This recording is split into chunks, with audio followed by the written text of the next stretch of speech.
Hey everybody, this episode is brought to you by water. It's good. You should probably drink it. Okay, hey, hi, hello everyone. Hi. Hi. Welcome to episode 1 of the Many Worlds podcast.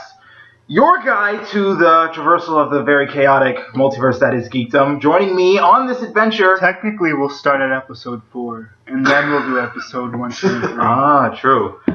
Joining me, of course, on this adventure devout of any joy, love, or female accompaniment are my friends.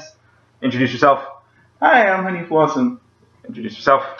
As someone who enjoys the company of men instead, I am Diego Duran. Yeah, and this is basically us talking about different movies, TV, comics, video games, anime, whatever, anything that has to do with geekdom. Starting off, D23 was this weekend, everybody. De 23. The premiere, DisneyCon, basically, you can call it that. DisneyCon 2K17. It very much is DisneyCon. It's like Yeah. biannual, I think. Yeah, Really? I thought it was. Yeah. It's like I thought it was every year. No, I think it's every 2 years.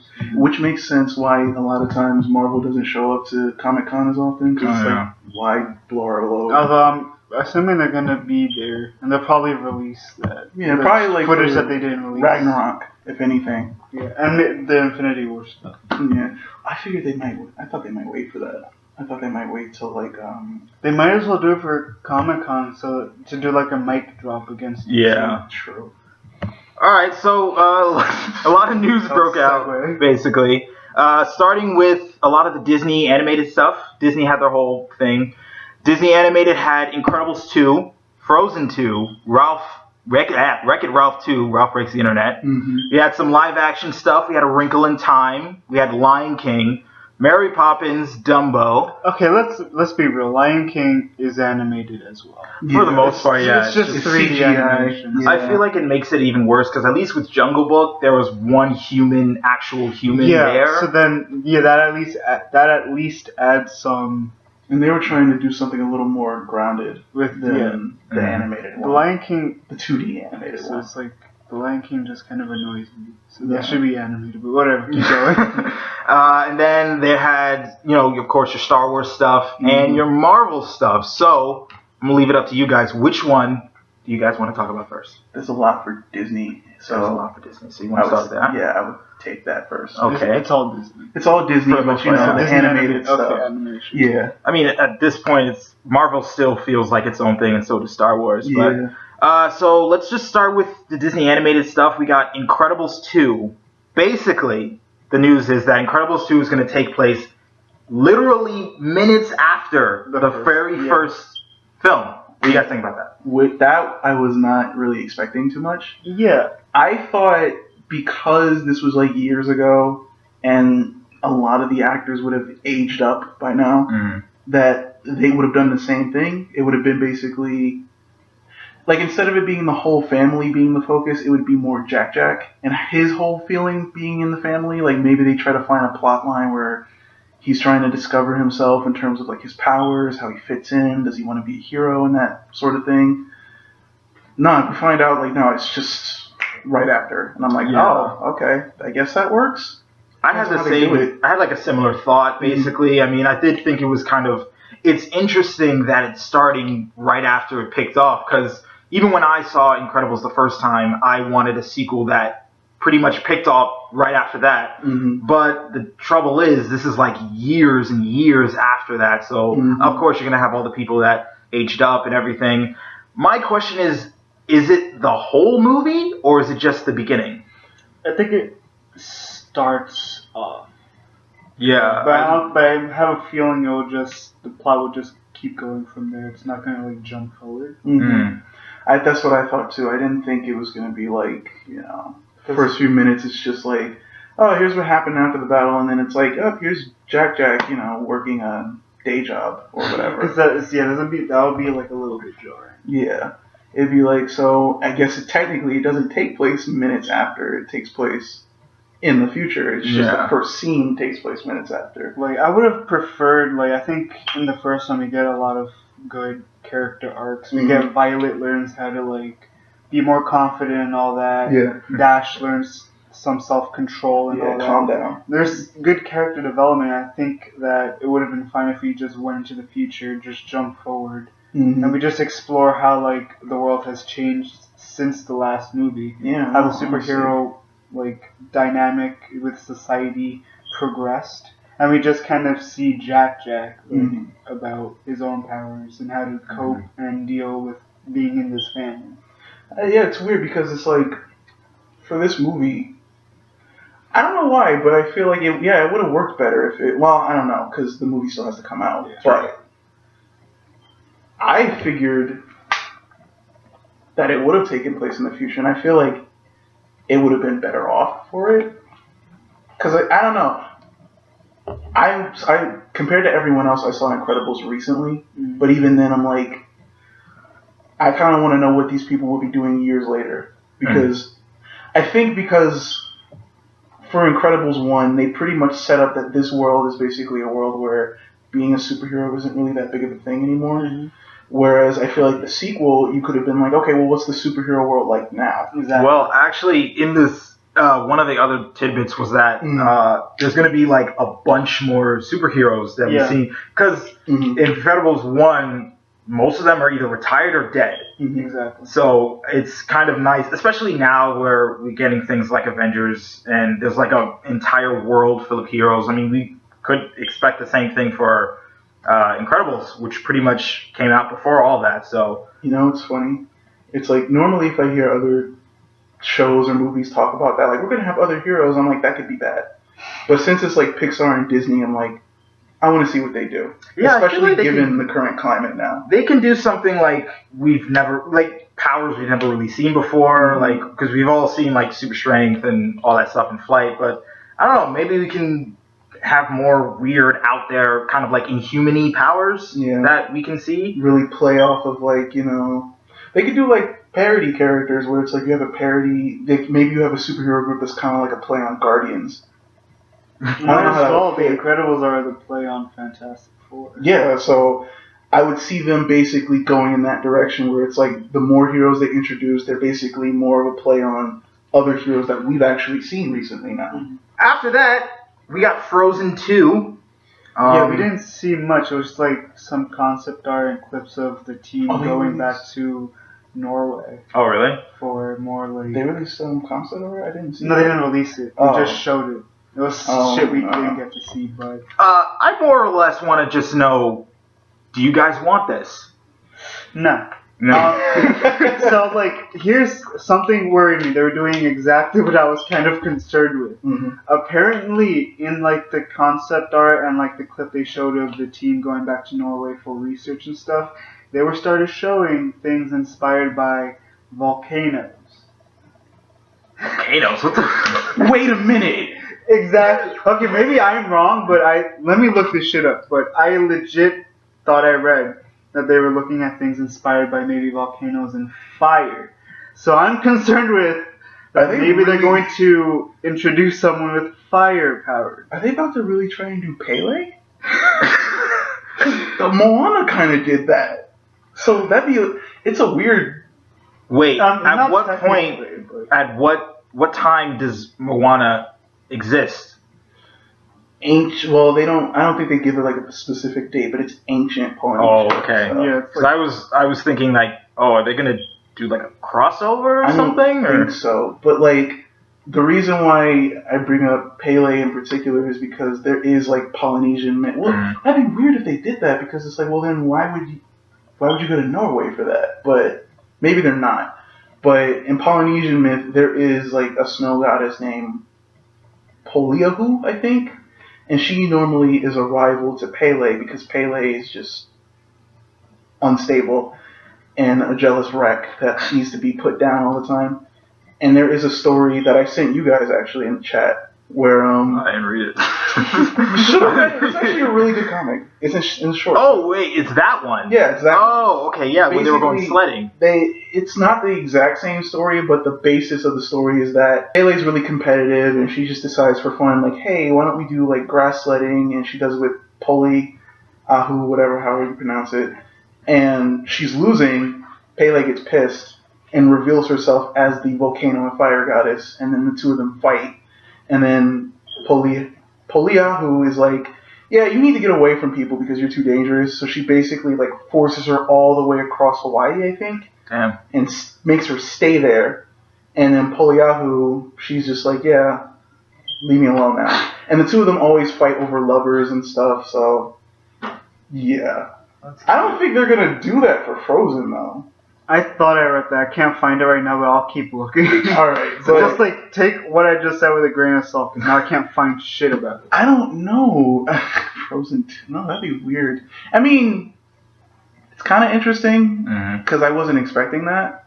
So I want to see what they're gonna do, but I feel like I'm in the minority. Well, not even the minority. It's because you're black. True.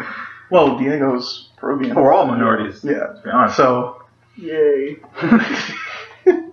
what was I about to say? Oh. Okay. So I was gonna say. Yeah, that was loud. I was gonna say that I actually want it. I do want Frozen 2. Only because it's like, I just want to see the possibility. I want to see what they do with it. Because I'm under the mindset of like, sequels really don't need to happen. But if you know how to do it, then yeah. And I feel like with this sequel, they have the opportunity to focus more on Elsa. Because in the last movie, we didn't really get that. Yeah, we just got a lot of Anna, who admittedly was the less interesting character. Yeah. Truth be told, I remember D saying this, they accidentally made Elsa more interesting.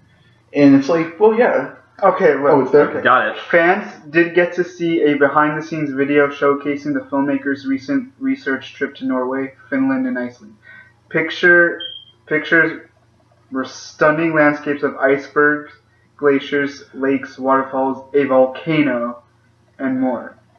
So maybe the volcano plays into it somehow. Maybe that's like a set piece at some point in the film. Maybe. Okay. I'm gonna keep reading. I feel like Frozen 2 is the one where we really don't know what to expect because...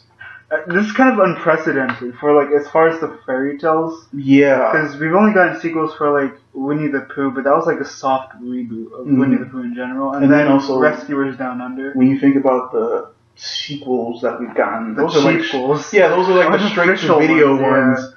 Those are the ones I used to watch as a kid, and I used to eat those up. And now I'm like, Aladdin why? Yeah, and some of them would have like more polished animation because they were like made in like the 2000s. So I was the idiot that bought 101 Dalmatians too. 102 Dalmatians. Yeah, no, they were actually that was a live action one. It was? No, Yeah. No, it was a sequel. The animated one had a sequel. No, the animated one had a sequel, but that one was about Patch. But the live action sequel was 102 Dalmatians. I'm having a debate. And I actually used to watch 102 Dalmatians all the time too. I used to love it. But basically, we don't know what to expect because it's not really, as far as we know, it's not really based on anything specific. And it's loosely, we can basically say it's loosely based on the Snow Queen. Yeah, it's very, very loosely. So other than that, though, they're pretty much doing whatever they want. Yeah. And the volcano thing really does have me interested. Yeah, okay, so I read another things like the team is seen, like in that video clip of like the research, entering a giant volcano. Oh, then, yep, they're... So, yeah, a fire... So, it wasn't in concept art then, but it was just in... Unless, when we know Disney, they like to cover all their bases, so it's like, even if it's like, what, I don't know, like a fucking brothel. a brothel in a volcano. It's just like... Because it's hot in there. Yeah, exactly. It's like, you go in the brothel, it's like, just in case there's a scene, we don't know, but, you know. Well, for the adults. If I'm being honest, I don't know if I am looking forward to Frozen 2 all that much. I mean, I loved the first one. Well, love is a strong word. Haters! It was fine. It was good. It was cute songs. Let It Go was the jam. But I don't think it deserved a sequel, really. I mean, I would expect an animated series. Because I know we talked about that once before in, like, the Cake Chat or whatever. And I think... Oh, also news, they showed art and stuff for Big Hero 6, the show. Yeah, I saw the main titles. Yeah, I think that deserves a sequel. More than Frozen 2 ever did. Definitely. Yeah. I mean, right after the movie, even I was like, yeah, so there's going to be a sequel, right? Yeah. it's one of those movies where it's like, no, they could keep going with this. Definitely. Mhm. Frozen definitely just deserves to have a TV show. Like Tangled is getting one. Or even There's just like a Tangled got series one of in shorts, it. you know? Like they already do those Olaf shorts, and they showed he's getting another one. Yeah, the Olaf. Where, I guess for me, it's just because I don't know, because I'm just really interested in Elsa, and I just wish they could have done more with her in the first one. Mhm. That's why I'm open to the second one, where I'm like, and I think they have said too.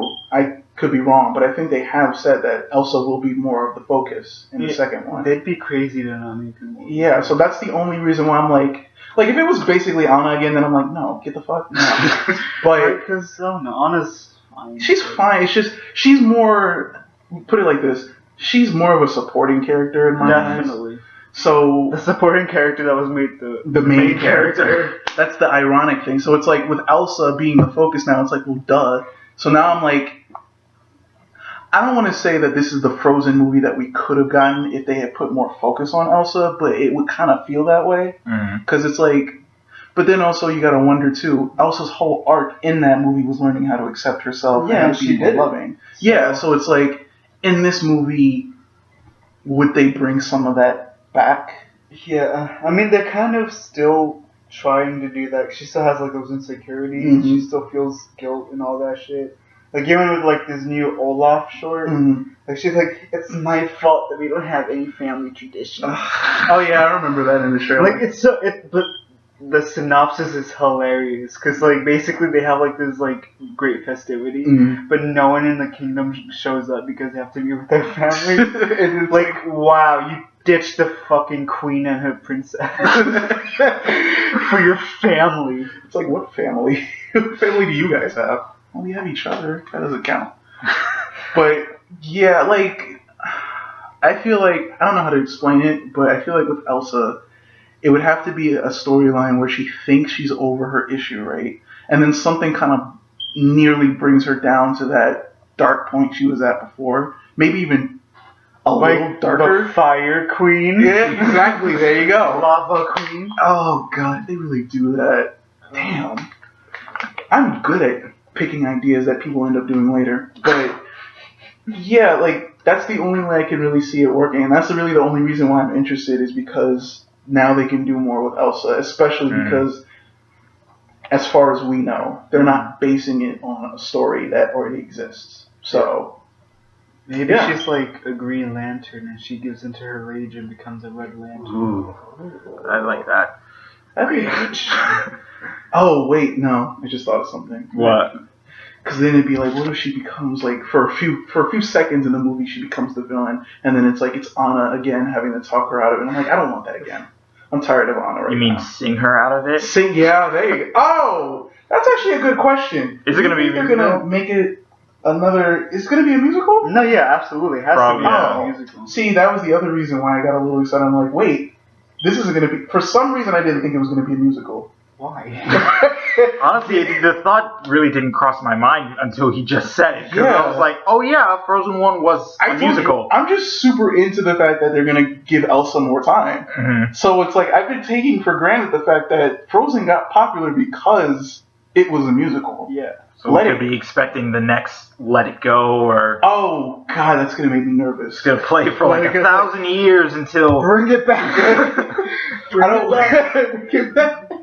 I don't want that, though. I don't want them... I hope... Okay, look, let's be real. Like, in one way or another, they are going to...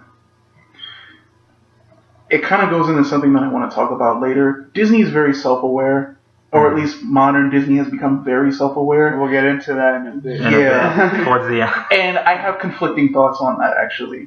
But... Save it! Yeah, I'm going to say it. But what I'm saying is...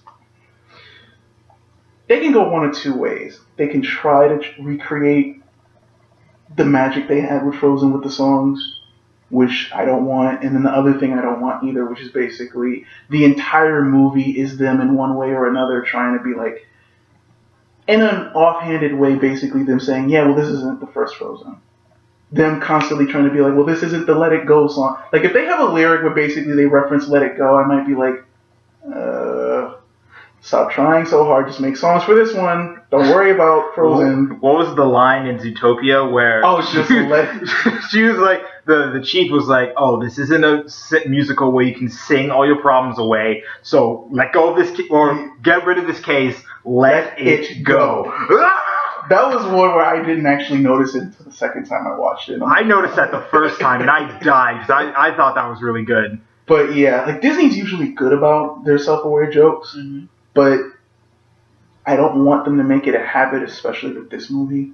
I don't want them, because that can go either way. It can be like, okay, we get it, you keep trying to tell us this isn't the second movie. It's the Supergirl thing, where Supergirl tried to keep telling us she's not Superman. This is my fight song. But then, by doing that, she constantly reminds us that Superman is a thing. Yeah, so basically she says she's not Superman while showing us exactly why she is exactly Superman. And I don't want Frozen 2 to get caught in that trap with the songs especially. Yeah. Don't try to make another Let It Go. If anything, if Anna needs a song, give her a song. I don't care. But, yeah. Just try to be your own thing. Hell, if you don't want to make it a musical, that's fine by me. But... You think that would be weird, though? Like, if it wasn't, if it didn't have any songs or it wasn't a musical? It would be. It would be, but then again, fuck that. I don't know. I don't know. I'm just thinking about how I would do the movie, and I'm like, I don't know if I would make it a musical. But save that for later. Yeah. Moving on, again.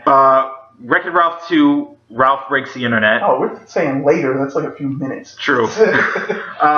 Well, you know, we got the Marvel thing. That's going to probably take up a chunk of time or something. But, yeah, Wreck-It Ralph 2. Set in the internet, out of the video game world and into the fires of hell that is the internet. Yep. But let's talk about the big fine YouTube comment section. Ralph, what's a cut?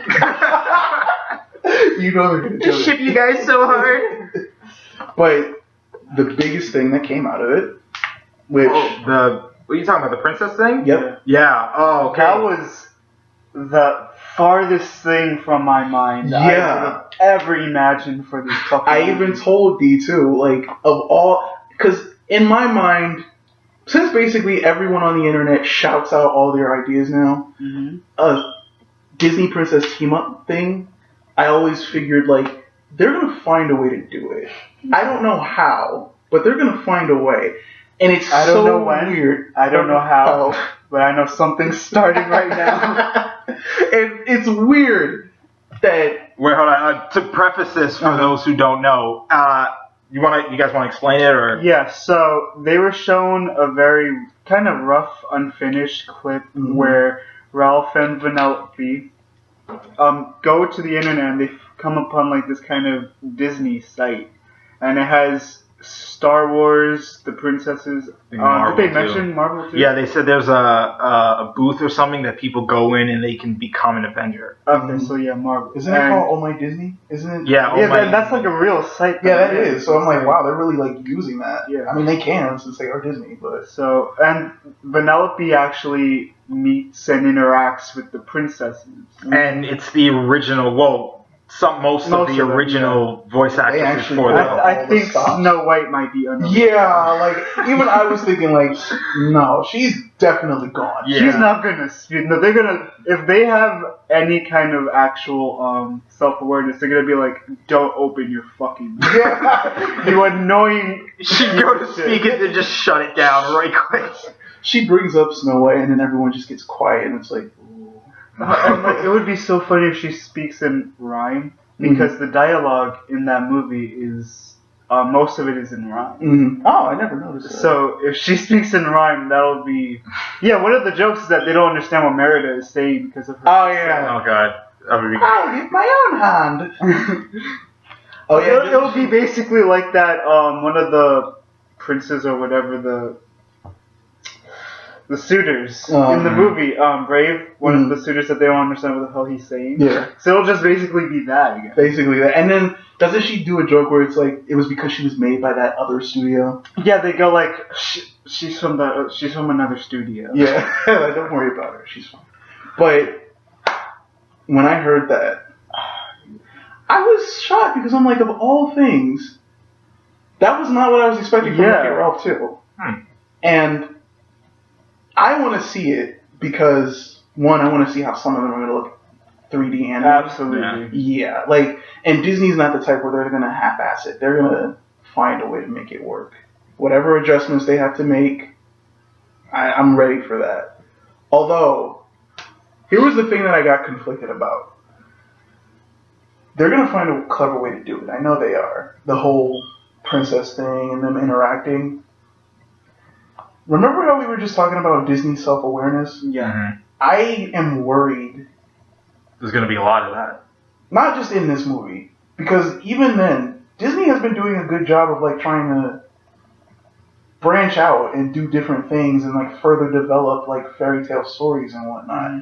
But I'm worried that their self-awareness is going to become overbearing. This might not be the movie, but I feel like if any movie, this movie. I mean, because they can do what they did in the first one for video games. Yeah, like the first one was like self-aware in terms of like talking about video games. Yeah.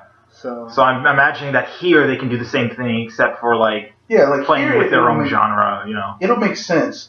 My only concern is like, you know, a lot of times I feel like Disney is too hard on themselves when it comes to that, especially when like we were just talking about Frozen, and Frozen went out of its way to like really play with those tropes. The conventions. Yeah, so it's like the fact that Disney, it's like when I was thinking about it, I'm like, you're making fun of tropes that you really don't even use anymore. So I'm like, you don't necessarily have to be so. Princess with an animal sidekick. I think that one was a good one. I think in terms of this stuff, it's not going to be mainly self-awareness. It's just going to be like jokes and playing around with it and having fun. Something they're going to be like do like apologetic type of things. Yeah. It's just going to be basic fun. I hope so, because it's like with Disney, I feel like they don't have to be, because it's like they're not terrible. Even when you look at the old films, it's like a lot of the princesses are still characters, and they're still interesting in their own way. Mm-hmm. So the fact that they, of all people, are the ones that are being apologetic about how they portrayed women, how they did all this stuff, it's like, well, Disney, you did pretty okay. Mm-hmm. You're even fixing up a lot of that stuff now. Yeah. With Frozen in particular, and then Moana, it's like, you're good, you're fine. You don't need to constantly, you know, be like, yeah, see, we were shit back now. You're good. Like, you actually tried. Yeah, like that video essay by Lindsay Ellis. Yeah. Moana was the apology for Pocahontas. Yeah. And what's funny is I never noticed that. I never noticed the similarities, but like they're there, and I'm like, huh. That's how you know they did a good job with Moana. Mm-hmm. I really did not think about Pocahontas. Neither did I. Yeah, like that was such a. It's not even like a stretch either. It's like, no, like it's there. Mm-hmm. And I wouldn't have thought of that. I just now thought of this. You guys remember Disney Infinity, right? Uh-huh. I feel like this could be that. Yeah. Disney Infinity, the movie, because they have a lot more stuff to play with now. They have the Star Wars and they have Marvel, so I figure they could pretty much, I mean, I'm pretty sure they're not going to focus that much on Marvel or Star Wars. Mm-hmm. It's mainly going to be like I think it was either C-3PO or R2-D2 that's going to be the handler of the princesses. Oh yeah, CP is CP. CP. CP. But he's going to be the one. I think it's like Vanellope's trying to talk to them, and then he kind of cuts in or whatever, because he's like the handler. And he does that a lot. He did that in Force Awakens. Like Han and Leia are having this really emotional moment. He's like, "Oh hey, what's up, guys? You might not recognize me because I have a red arm." And it's like, no one gives a shit. Go away. Walk away, man. And then when he showed up in Rogue One, like he didn't even do anything in Rogue One, but I got so pissed in the theater. I was just like, "Talk." Of course. God. You didn't even talk, and it's just like, Jesus, die! R2, no one ever tells us anything. It's like, shut up. He's afraid for his life. He's just like, shut up. Either fight or die.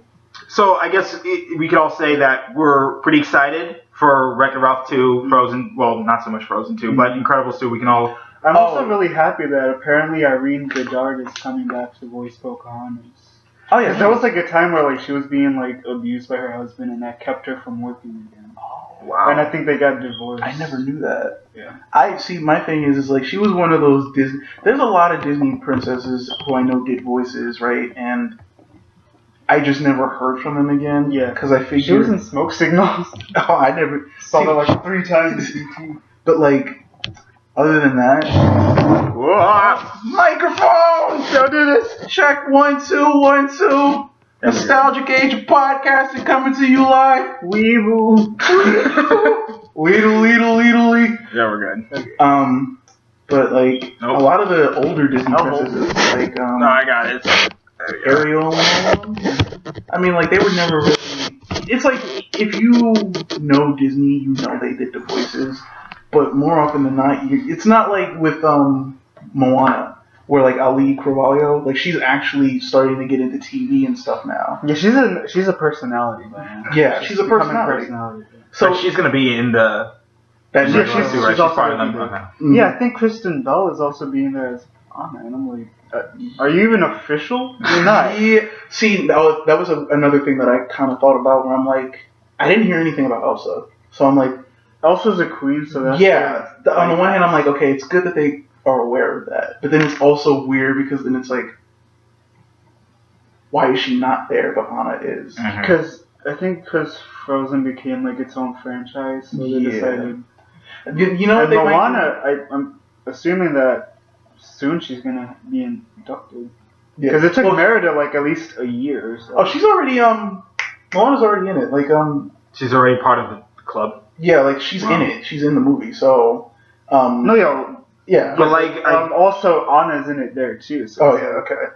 But well, yeah. Even the Ali, official branding. Even Ali was like, yeah, Moana's more of a heroine, but she also can fall under that umbrella of princess. But I mean, Mulan isn't a princess technically. True. So. Oh, Ming-Na Wen is coming back for that too. Oh, cool. Nice. I was just about to ask. She better freaking. But so, damn, I forgot. What was I even gonna say about that? I was gonna say that that's him snapping. Yeah. And now John. Somebody. This is just a really quick thing. Somebody said they were kind of worried about the big focus that they put on like the Disney princess thing, and I'm like, they most likely did that because it's D23, and that was the thing that was going to garner the most attention. Obviously. I highly doubt. What I'm thinking is like most likely that's a segment in the movie, and then Vanellope and Ruff have to get the fuck, and it works thematically because there was a giant joke about the fact that Vanellope was at first a princess, and then she became president. So they can play on that more with the princesses and all that. So and that's how they're using it. Yeah. Because, like, Vanellope, she was, like, at the end of the movie, it's like, oh, hey, you're a princess. It's weird to think that she kind of is. Because we don't see her that way for the majority of the movie. She's just a little runt. But, yeah, like, I honestly feel like the only reason why we saw all of that was because it's D23. Definitely. And they're not going to do something on fucking BuzzFeed at D23. Like, who cares? When you've got Disney princesses you can use at your disposal, that's a big thing to announce at D23. So I highly doubt that's the whole movie. It's probably a segment. Yeah. They're probably going to find a way to tie it back in. Like, they might need help, and then the princesses come through and save them or whatever. I feel like with that, you're going to have the obvious, like, fanboy type hate, like, the princes are saving it. It's like, oh, what? You have the Avengers. Why aren't you using them? Or you have like Han or Luke, and why aren't you using them? That'd be a lot. Honestly, see, that depends on who the villain of the movie is. I feel like the villain of the movie has to be more abstract than anything else. Then. Yeah, I'm just really curious as to what they do now because they completely surprised me with this. Yeah, it's like anything is on the table now. Oh, there's one person that we were forgetting. What's her name? I don't know. Taraji P. Henson is playing the character. Yeah, a character called Yes or something. Yeah, Yap or Yas or whatever. And basically her whole thing is like she's a trend-setting type of program. And the way they describe it is every minute you look at her, not even every minute, every second, her hairdo, her outfit, her makeup changes because it's trends and trends are always That changing. sounds like something that would be in the Emoji Movie, if Probably. we're being honest. But honestly, when I was reading the description, a fucking emoji came. Yeah, I was thinking about that. But even when I read it, I'm like, that's actually kind of interesting, especially to see how Disney would play with it. Yeah. Every minute a trend is changing, so of course she's changing. And I'm like, that's actually kind of I'm really kind of interested just how far they're willing to go with the internet thing. Like, they can't go all the way because it's still a Disney movie, but you could still. But Disney's been willing to challenge that a lot lately. Yeah. They've been willing to like get dark and play. Even before. I mean, there's a difference between sadness and genuine badness, like crazy rated R type. True. So that is one of those things where it's like Disney. This is going to be some things they're going to have to purposely avoid. I think this is going to be one of those movies where we might be surprised to see how far they'll go. But the thing. But yeah, it'd be interesting to see how far they can push this. I think Disney is the type of company.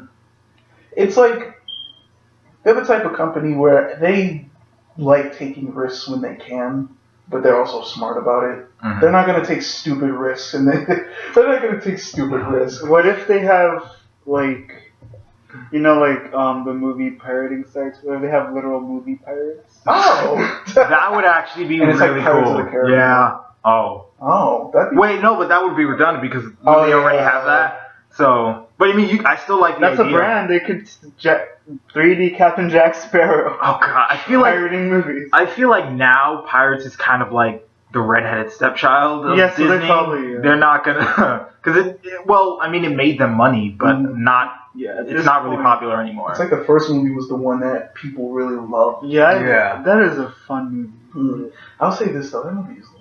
Oh, it's really long. Yeah. Like when I was watching it here with you guys, I'm like, I thought it was like almost done. No, the way the movie was structured and the way it was paced, I'm like, oh, so this is basically the third act. Yeah, all the Pirates of the Caribbean movies are kind of like weirdly structured. Yeah, so when we were about to leave, and I'm like, oh, so this is about to end, so we can stay longer. And I'm like, no, we're only like halfway through. There's literally 2 hours left in the movie. It's like Jesus Christ. Yeah, so we're all excited for Disney animated. Mm-hmm. Moving on to Disney live action. We got a trailer for A Wrinkle in Time, based off the book A Wrinkle in Time, I think. I saw the trailer like once, and I was just like, okay, so I read this book in middle school, and I thought it was fun. It's good. It's pretty good, but for some reason, like I kind of imagined it kind of like very cartoonish and all that. So when I see that freaking trailer, I was shook. Like the shots, just like the prestige that you get from this. I'm like, I did not get this at all from the book. Yeah. So like the whole visionary director Ava DuVernay, like yes, she completely changed how I look at that book, and I want to reread it again now. Well, I never read the book, and the trailer looks amazing. But for anyone who hasn't, do you want to like real quick tell a brief summary of what Wrinkle in Time's about, or? Wrinkle in Time's just like a giant like metaphorical, symbolic type of thing. But basically, this young woman, her dad kind of disappears because he's like he's a scientist and he's looking into interdimensional travel and all that. Mm-hmm. So he disappears and she has to start looking for him. And she eventually comes into contact with 3 women called Mrs. I'm not even going to try and remember what their names were because it's just what, who, whatever. So, and then they warn her about like this darkness, this force that's spreading across the universe, and it's threatening to just take everything over. And she has to save her father and stop this thing. Yeah, and she visits like many different places, and there's like it's heavy symbolism when you read the book, and it's really good. It works that way. So I think Alice in Wonderland in a way. A bit. So it's heavy sci-fi. There's even like religious themes. So that's how I'm kind of like, are they gonna go into that in the movie? But the trailer was just amazing, really gorgeous. Yeah, it's gorgeous to look at, and I kind of, like I said, it made me like interested in this story again because I had read the book and I was just like, okay, it's fine, it's cool, I liked it. But now I'm interested in reading it again just from how the trailer just brought gravitas to it. So I remember because I didn't know what Wrinkle in Time was. Yeah. So when I watched the trailer, I'm basically the entire time like, what the fuck is going on? Yeah. So like, the book is just like it's a very like kid sci-fi. Kid sci-fi fantasy. See, now if you had told me that, watching that, you're right. There is It has a little bit of like that sort of Oscar flair to it. Exactly. Like Oscar mixed with Disney live action picture, and I'm like, huh, interesting. It kind of reminds me of like, I kind of got this feeling of like, this is probably what they tried to do with Tomorrowland. Yeah, actually. I got some vibes from it, but I could see like they're not exactly the same at all. No. Very different, but I could see how with Tomorrowland they were probably trying to do something like this, very highly sci-fi, something prestigious. Yeah, something that basically explores all these different themes and whatnot. This looks like this is going to be that movie where they're like, no, we kind of got it right now. Yeah. So, Oprah Winfrey was. I haven't seen Oprah in a while. Right? Yeah. I see memes of her all the time, so but like her actually, I haven't seen like her in a while. Since I watch a lot of BBC, it was like in my recommendations when I saw her. You don't see Oprah in Dragon Ball Z. I saw her, and she kind of had yellow hair at one part. You get a Dragon Ball. You get a Dragon Ball. I was like, wait, is she Super Saiyan? I'm like, oh wait a minute. Oh, it's like she had like her hair, like the costuming looks really good. Yeah. For like the three women, forgot what their names were, but like she has like this like. I don't know, she looked like a lion queen and all that shit. It's interesting. Yeah, I can't wait to see it. Yeah. That comes out in 2018, right? Let me look it up. A Wrinkle in Time movie. I thought that was like already kind of a short, like maybe direct-to-video movie or whatever. No, it's okay. It's fine. March 9th, 2018. So next year. Yeah. I need that movie now. A lot of the movies that I'm interested in watching that are for D23 are coming out next year, and I'm like, why can't one of them be this year? Yeah, it feels like so long so far, but then it's just like, it'll be like a sneeze. We sneeze, and then it's like, oh shit, 2018, right? So, yeah, man. But Wrinkle in Time, as someone who didn't read the book, when I watched the trailer, I'm like, what is going on? Chris Pine is in it. Looking amazing. He love him. And just, it was a lot of shit going on. That's the best way I can describe the trailer. Beautiful sets, beautiful looking shots, beautiful costumes. But if you haven't read the book, you don't know what the fuck. Yeah. I was just being attacked by imagery, and I'm like, at some point, usually with trailers, I'm like, let me stop watching because I might figure out what's happening. The entire time, I'm like, no, I can't piece this together. Yeah, I have the book if you want to check it out. Shit, I should. Because, like, when I was watching that... Let me pull out the book, and you can see the cover and see why I was so shook. Because, like, look at this shit. This is the cover. Oh, wow. This is what these people look like. Let me see. So then you see what they look like in the trailer, and it's like... What? Oh, yeah. Then in that case, yeah. Like, this is kind of, like, very traditional... Yeah, traditional fantasy-looking type of thing. Yeah, it's whereas like, Ava's taking kind of like a post-modern fantasy science fiction. Yeah, like they look insane in that trailer. They look nuts. That's great. But I do want to read. Yeah, I didn't see all of the trailer, but it kind of almost reminded me of something like Christopher Nolan would make, Interstellar-esque, trippy visuals, etc. Well, here's the thing. Oh boy.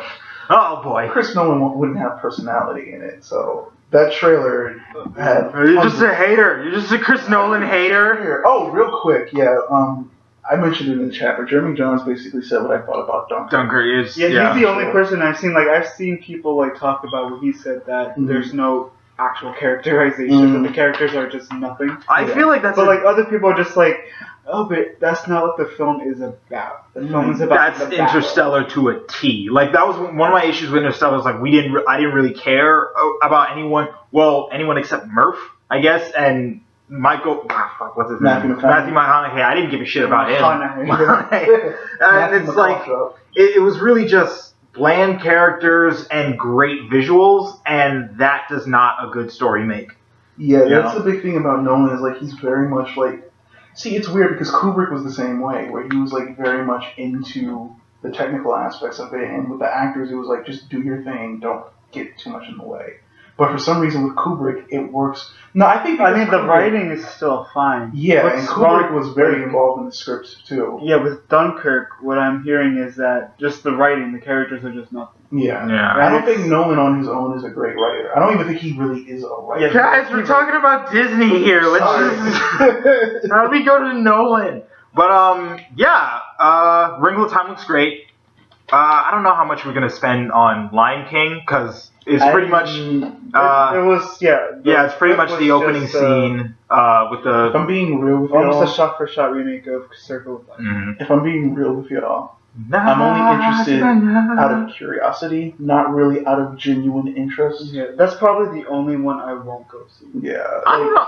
I have genuine interest. I liked what Jon Favreau did with Jungle Book. I thought he was pretty I think good. he's very talented. Yeah, he's doing Lion King too. I think he's very talented. I adored the Jungle Book, but just out of principle, I'm kind of just like, this is no. You think I feel like Mary Poppins, Lion King, Dumbo, they're all sort of indicative of a problem that's like why you're making live action versions of animated movies, but you're doing them exactly the same way. So what's the point? And I've even said too that at least with Cinderella, Cinderella is more the adaptation that if they had to do any that I would prefer. Like it takes elements from both the original story and the animated movie to make something that feels new, but it has like that nostalgia feel. Oh, I totally forgot. Aladdin. There was the casting, right? Yes. After they did that, we can't find our Aladdin. They did that thing and everyone was giving them hand, just like, here, bitches, we were just waiting to surprise you. Does anyone know what the guy's name is? I can't. Mena Massoud. Okay, he's Aladdin. I think that's how you pronounce it. And Jasmine is Naomi Scott? Yeah, that's getting a lot of hate, yeah. Why? Why is it? Because Naomi Scott is... They're like, they couldn't get someone more brown. So it's like one of the problems of Hollywood, the tale as old as time, where we get lighter-skinned women for roles. Yeah. I mean, let's look back. Halle Berry as Storm.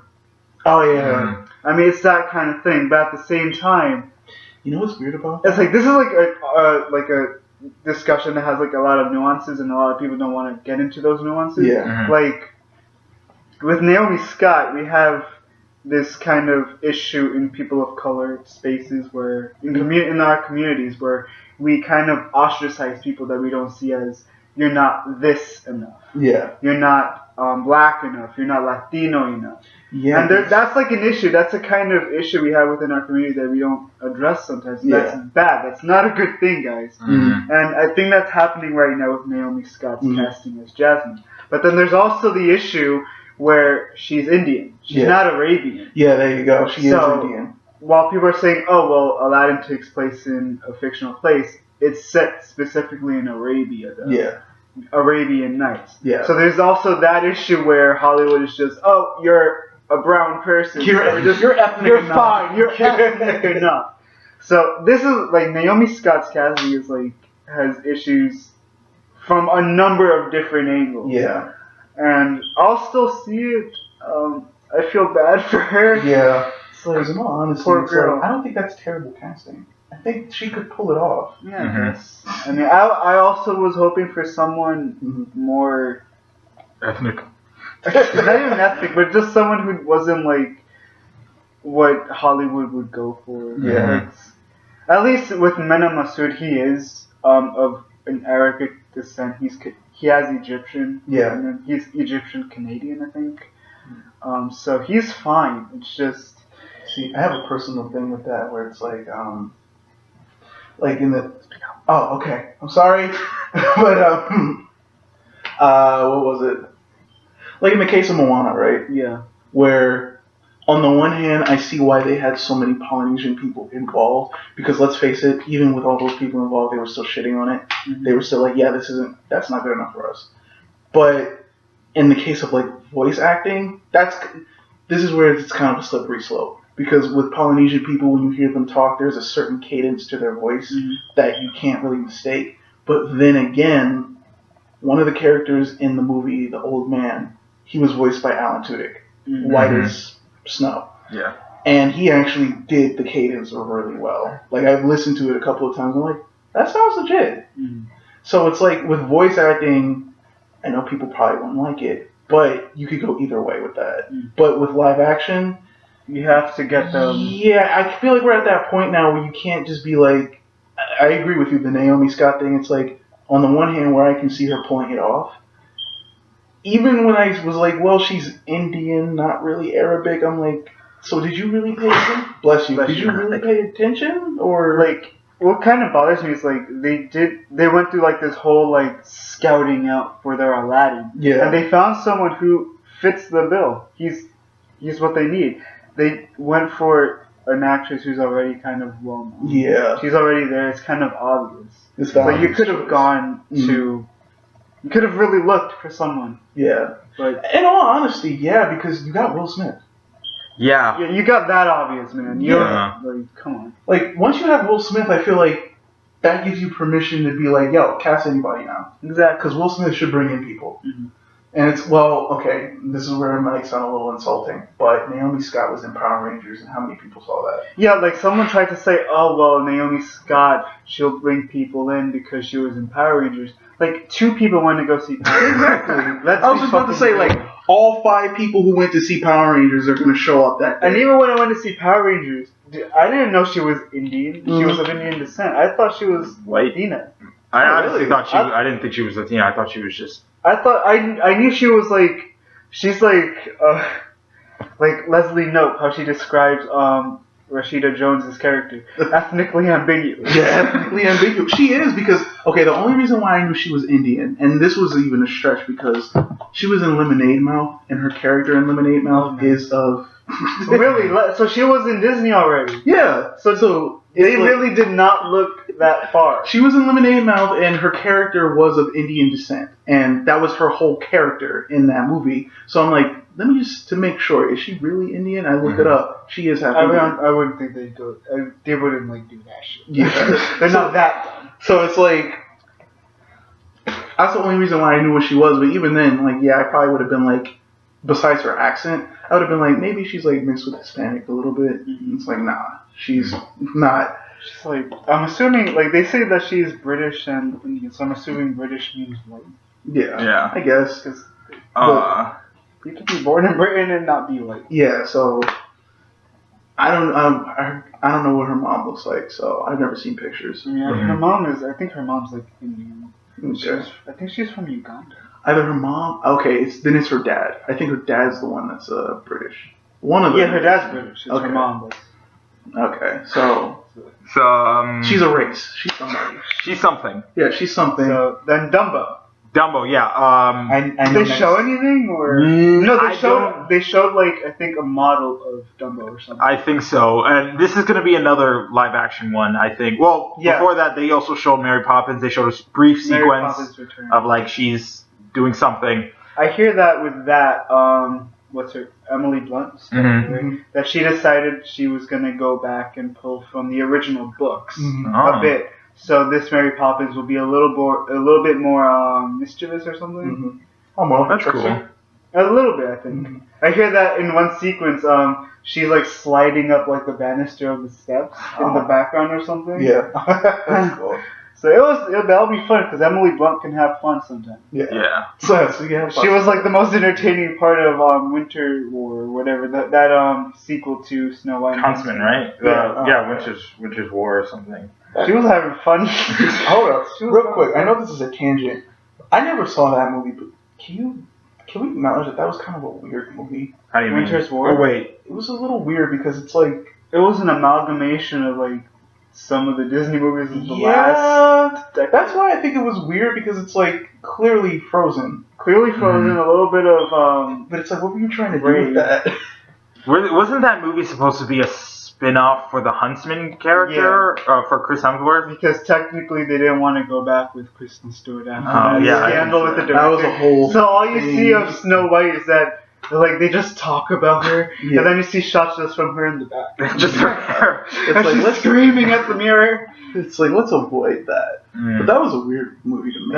That was real. I watched it. I was like, what the fuck is happening? But yeah, so anyway, Dumbo and Mary Poppins, I'll be completely honest, I was not interested in either, so I don't know anything. Dumbo is Tim Burton. Mary Poppins, I'll put it like this. Mary Poppins, I never watched the original either, so really, I have to watch. I saw parts of the original. I really don't know novel, if you would like Mary Poppins.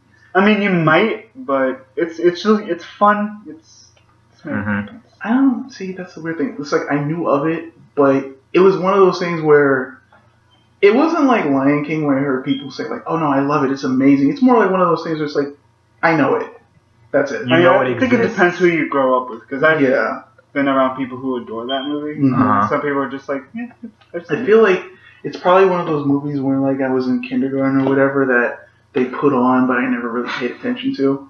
So that's pretty accurate. And Dumbo, I love the animated one. I love the animated. I honestly feel like nobody gives a shit about Dumbo. Well, nobody. Why? I don't. Okay, we all know those crows are not going to be there. Oh yeah, no. Unless they decide to take a risk. Unless they really want to risk it and be it is Burton after all, but I don't even think I doubt he would. Wait, Burton? Yeah, Tim Burton is directing. Yeah, no. I don't know. I feel like this is just another. Is Michael Keaton still in it? Yes, it's Keaton. I don't know what. I know Keaton's in it. I forget. I think he's playing the Ringmaster or something. Michael Keaton again. Yeah. I want him to play the part Britney Spears played in If You Seek It. No, in the video for Circus. Michael Keaton as Britney Spears. Yeah, that's pretty much it for I honestly don't know what to say about it. I have to wait to see a trailer, but you're talking to the guy who drank the Kool-Aid on Alice in Wonderland. So. Yeah, oh my god, yeah, I totally forgot. Yeah. Pretty much with Dumbo, it's kind of like the original was good. I don't think you really need to remake it. Burton, I didn't like him in Alice. I didn't like his style for Alice. So. He didn't understand Alice? So it makes you wonder. Well, I'll give him some credit. It's not like he can't pull off the whimsical, heartfelt thing. He can get the imagery. It's just, I don't. So it's like Dumbo flying might be the most beautiful thing we ever see in this modern age, but it'll be the children singing like an updated version of When I See an Elephant Fly. Yeah, probably. Trap music. Dubstep beat. I don't know what to say much about either. Dumbo just kind of seems like something that would be perfect for Tim, because it's like, it's like a weird character who's an outsider and he has to use his special skills as an outsider to save the day or whatever. What day? Because he doesn't. Yeah, all he does is like bring money, I guess, to the circus. He saves the circus. I have to rewatch that fucking movie. I don't know. All he does is like become wealthy and famous, and then it's kind of like Dumbo was just drifting in the movie. Wait, is there a scene in the movie where Dumbo gets drunk? Yeah. That's a scene. Yeah. Okay, because I heard someone talk about that. I was like, that's not. Parade. Yeah. On parade. And it's like a whole sequence where they just see like the bubbles turn into pink elephants doing a whole bunch of trippy shit. Oh, wow. It's weird. It's like Dumbo is about Dumbo, but it's also more about the people around him. Not even, because there really aren't people. True, not people, but like... It's just Dumbo trying to like survive. Navigate himself through this circus. Like he's separated from his mom and all that, and then the circus, and he has a little mouse sidekick who... It's weird calling him a sidekick since he does most of the talking. Yeah, so it's like it's basically about Dumbo learning to like use the things that make him different to his advantage. Which is a Tim Burton staple. Yeah. So, yeah. So we shall see. Mm-hmm. So maybe that is a smart choice. I don't know, but they're still they announced that Mulan is either in pre-production or in production. Oh, I actually totally forgot that was the whole thing.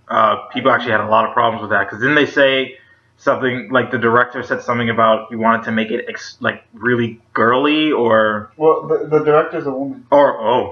And no, she said that she wanted to make like a war movie, that's more of a war movie. And they're not gonna have the songs. Oh, well, I know. Wait, I kind of like the one song. Ones? No, there's that are coming out, or was it just the one? I think it was just the one. No, there was one, and I think Sony was trying to make one, but nothing's come of that. There's already in China that they made a Mulan movie, and that was like a heavy ass war movie. Yeah.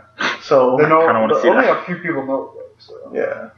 What else? Let's get down to business. I hope that's in there. Star Wars, but it's just behind the scenes stuff. Yeah, see Carrie Fisher. Yeah, tears. That was a little sad. Mm-hmm. It's about family. I think that was like the perfect cut too. Right. perfect cut, and then you see Carrie. I mean, I think that Star Wars, they didn't really reveal much with the trailer, which is smart. It was like a behind-the-scenes feature. But I feel like they kind of didn't they really blow their load at Star Wars Celebration? Because I mean, they showed the trailer. They showed the trailer. I feel like not Comic-Con, because I don't really ever remember seeing Star Wars at Comic-Con, but the next. When does it come out? In December? Yeah, December. So like they really don't need to show much more at this point. True. Except like maybe one other trailer. I mean, they had like that Vanity Fair photo shoot where all those like amazing ass. Yeah.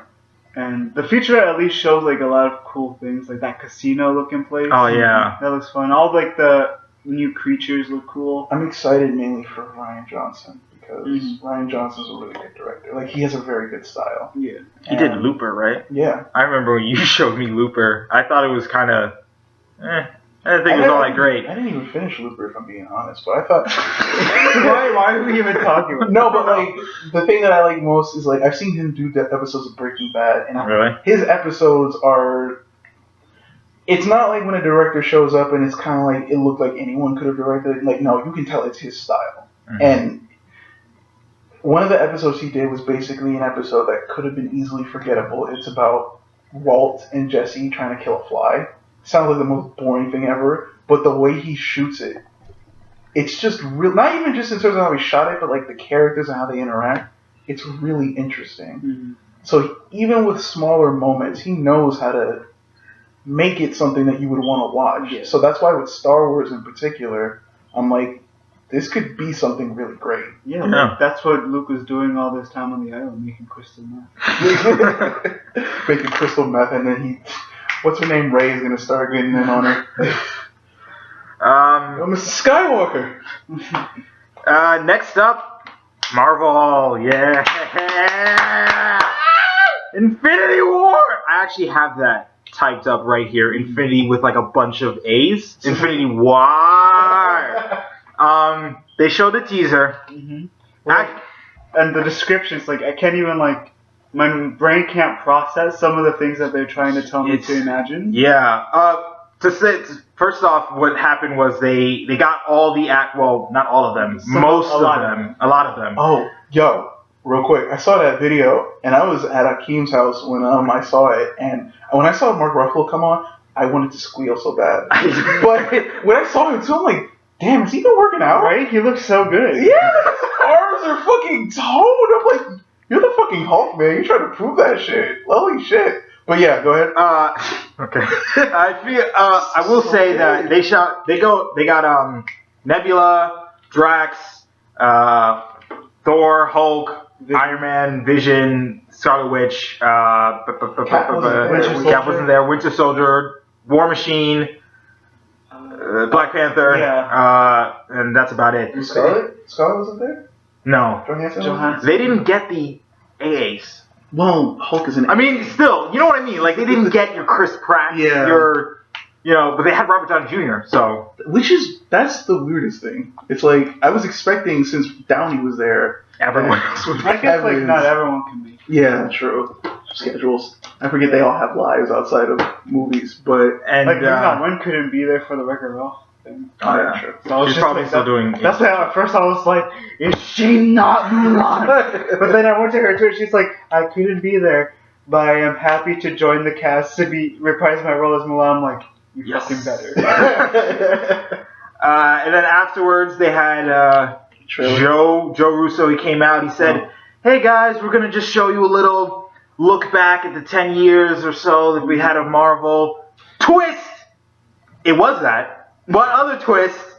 It was a trailer for a teaser for Infinity War. 11 years. 11 years. And to start out, it was the Guardians. They're in a spaceship. They're in the Milano, going somewhere on a mission. Star-Lord says, "Put your game faces on." They're like, "Let's get ready." On the windshield, Thor fly. Like, I want to know how Ragnarok ends now that he's just like flinging through space. Yeah, like he gets probably sucked up somewhere, but yeah, he slams on the windshield. Everyone's like, "The fuck is this?" Bring him inside. Mantis wakes him up. And I think that if I read correctly, Rocket Raccoon is telling them to wipe him off. Just wipe him off the windshield, man. It's fine. Just get over there. They wake him up, and Thor's like, "Who the fuck are you guys?" And he's like, "The Guardians of the Galaxy, bitch." And then they're like, he says that something's wrong. He gets a feeling that something's wrong. Then we cut to, well, this is different places. It's all over the place. But there's a battle scene where Iron Man and Doctor Strange, they fly in together. There's also another scene where Doctor Strange is running, throwing magic platforms while Star-Lord is jumping, freaking blasting, dual wielding. Yes. Oh my god. And then he's no longer bargaining. Oh my god. Then Scarlet Witch, shot of Scarlet Witch. She cuts something in half with her powers, like a car or something. Ooh. We see Loki. He has the Tesseract, Cosmic Cube, giving it to someone, most likely Thanos. There's a quote. Death follows him like... No, someone says it. Death follows him like a shadow. It's probably Gamora. There's also another shot of... the Collector's... And then you see, Death, sneaking in the bed. That's exactly what I was thinking about. You see the Collector's place, area. Yeah. It's destroyed. Crib. Yeah. His crib. And then... Welcome to my house. Gamora's crying, or she's sad. Then we see Peter Parker on a school bus. Fucking Spider nerd. sense. Yep. Hairs on his arm stand up. Ew. It looks cooler on the thing than it sounds. There's a disturbance in the Spidey force. But he looks up, and I think it's like a planet or something. He senses like a ship or something. Like Star Wars, it just swoops in. And he's like, something's wrong. And then maybe there's Thanos says something. He says, "Fun isn't something one considers when balancing the universe, but this does put a smile on my face."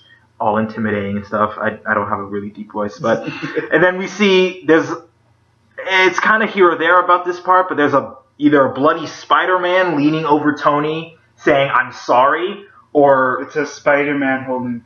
Tony holding Spider-Man, and he's like, "Oh, I'm so sorry, Tony." I thought that was Tony that was saying sorry. I don't know. Someone is they're apologizing for something, and then there's a bunch of quick cuts. One of which is Spidey in his new Iron Spider suit from Homecoming. Oh. Then, towards the end... It's not a regular fucking suit. I don't know, you're going to fight aliens. You kind of need that. I wonder if he's going to have the, arm tendrils or whatever. I don't know if they're going to... I don't know. I feel like they should... they could come out of his... whatever. But then, we see a figure in the shadows come out, beard and all. It's Captain America. Sexy lumberjack style. Oh god, I'm gonna die. Comes out from his stint in hiding from everyone from Civil War. And Black Widow is she's blonde. Wow, she's on the cover. Oh, okay. Because she's also on the run, I think, right? Yeah. Then we get Thanos holding Thor's head like a fucking egg. That's a crack it. Imagine holding someone that buff just right, a little muscle mass. And for the most part, that's pretty much it. No. He using the gauntlet, lifts his hand up to the sky, and there's a moon or something, and they're all on some sort of planet. Sends it crashing right down toward them. I don't even know how to imagine that. It's insane! I know. It's fucking insane, dude. I don't even know how. This movie is going to be the best. They keep saying it's a culmination of everything that's to come from Iron Man to the shitty kind of Iron Man sequels to the shitty Thor sequels and Guardians and whatever. But I really feel like this movie is going to maybe close out some arcs. Yeah. Not in the happy way, in the these people are probably going to die way. That's actually one of the reasons why I'm really sad. Infinity War kind of scares me a little bit because it's there's going to be I know there's going to be a lot of characters we're probably not going to see again. Yeah, honestly, I don't know, because we all thought Civil War was going to be a war. Yeah, I know. But it more was like a skirmish at an airport. Yeah. But I feel like with Civil Infinity War, they know. Fight. They got Thanos on the fucking moon. True. I think they know now. Someone has to die. This cannot be just, oh, we're fighting. I missed an entire moon just by sheer luck. Yeah, like, no, somebody's gonna get a piece of that moon in their face. It is not Doctor Strange, because he needs to survive. It has to be someone who was in the first Avengers. From Avengers 1, Iron Man. Iron Man is gonna go. Probably. Well, no, because RGJ said that he thought his contract ends after Infinity War, but he says he wants to have more of a role going forward, so he's probably still going to be in it. It's not going to be him. But your Neef, your baby, Mark Ruffalo, may have actually spoiled the fact that someone's going to die. Because there's... I heard about that. Yeah, there's like a clip of him and Don Cheadle, they're talking, and then he says, "Oh, things aren't really going to end well for the heroes because, you know, they're going to die." And then Don Cheadle's just like, "Dude, what the fuck?" It's Don Cheadle. Yeah. Oh God, no! Please, they just got that. Like he lost his legs. Now he just lost his life. It's funny because I feel like somebody said like most likely they were just doing that just to get people hyped because people have been speculating that themselves that somebody was going to die. Mm-hmm. So that was the main reason I didn't watch it. And then they did the same thing again with Holland and Benedict. Benedict was trying to tell Holland not to spoil anything. Holland will. He's kind of like that. I don't know. I feel like you said, I feel like they kind of planning this. Like, oh, Tom Holland's the kid who's gonna spoil everything. Look out. Yeah. Not really. I feel like he knows. Like because Marvel already said they don't tell him shit about anything because he blabbed about. I think it was either Civil War or parts of Infinity War already. He already blabbed about it to everyone else. So they're not gonna trust him with secrets. Did he lose the script? Yes. Yeah. He lost it. And they told him to burn it, or like he took it. He took the script without giving it back. So he's like, "All right, I'm just gonna fucking burn it." Oh God! For whatever reason, I like got so sad seeing that. It's like the script is there, and you just destroyed it. It's gone forever. Evidence. We need that. We need it. Yeah, I honestly do think that someone is going to die. I hope at least 2 people die. Yes. At least 2. And make it mean something. Yes. Make it matter. Like, make it something that... Like, we need a moment to digest it. Mm-hmm. It needs to be something big. Don't fucking bring it back. People wait forever for a moment like this. Yeah. And we've been waiting since... 2008? Yep. 2008. For someone to die. For someone to die. No one asked, but Hulk. Oh, so... He's not in it. He's not in the teaser. I know he's not, but Ruffalo keeps on teasing the fact that Infinity War... Oh, sorry, real quick, I forgot. Hulkbuster's back. Hulkbuster's in there. They refurbished it so that it's, which I think makes sense. It's like a Thanos It's not going to go up against Hulk. It's going to go... They're using it against Thanos. Thanos Buster Armor. Which, in all honesty, I thought about that and I'm like, why don't they just use that for Thanos? I'm glad they're actually going to do that. They're going to refurbish it so that way they can use it against him. Because I'm like, well, why would you waste a big armor like that for nothing? But anyway, with Hulk, I keep hearing things about how things are really going to change for Banner and Hulk. I think shut up. But I think what's going to happen is in Ragnarok we're going to get rumblings of it, but I think in Infinity War, by the time Infinity War comes, I think Banner and Hulk will officially meld, and it's going to make one personality. Mm. I think most likely, because either that or he dies. And if he dies, I'll be highly upset. Well, I mean, we already know that there are no plans whatsoever for a Hulk solo movie. Yeah, Ruffalo kind of... Yeah. So... Oh, damn it. You know what? I keep remembering more stuff. There is one shot that I think is pretty cool. It's Bucky and Black Panther. They're in Wakanda, I think. Mm-hmm. Army right behind them, and they're just like, let's fight. And I thought that's really Bucky cool. earning his keep. I wonder if he probably got his arm back, right? Like gave him a new arm or something. Just standing around instead of a star, it's a panther. On the note of Hulk speculations, do you guys have any other speculations outside of characters dying? Do you know you want to guess what will happen in the movie? I kind of don't want to guess because I just want this all to be a surprise. It's like I want to experience. That's why I even stayed away from the footage description. Really? Yeah. I just wanted this all to like. You know how fucking psyched I would have been seeing Thanos throw a damn moon at these fuckers. That would have been dope. So I'm trying. I might look at the first. Not might. I'm gonna look at the first trailer. But other than that, I want the entire thing to be an experience. I just want that. So I've been trying my hardest not to speculate, not to even think about anything. I couldn't even make any good educated guesses. That's how much I've been staying away from it. So. Oh, we saw the Black Order.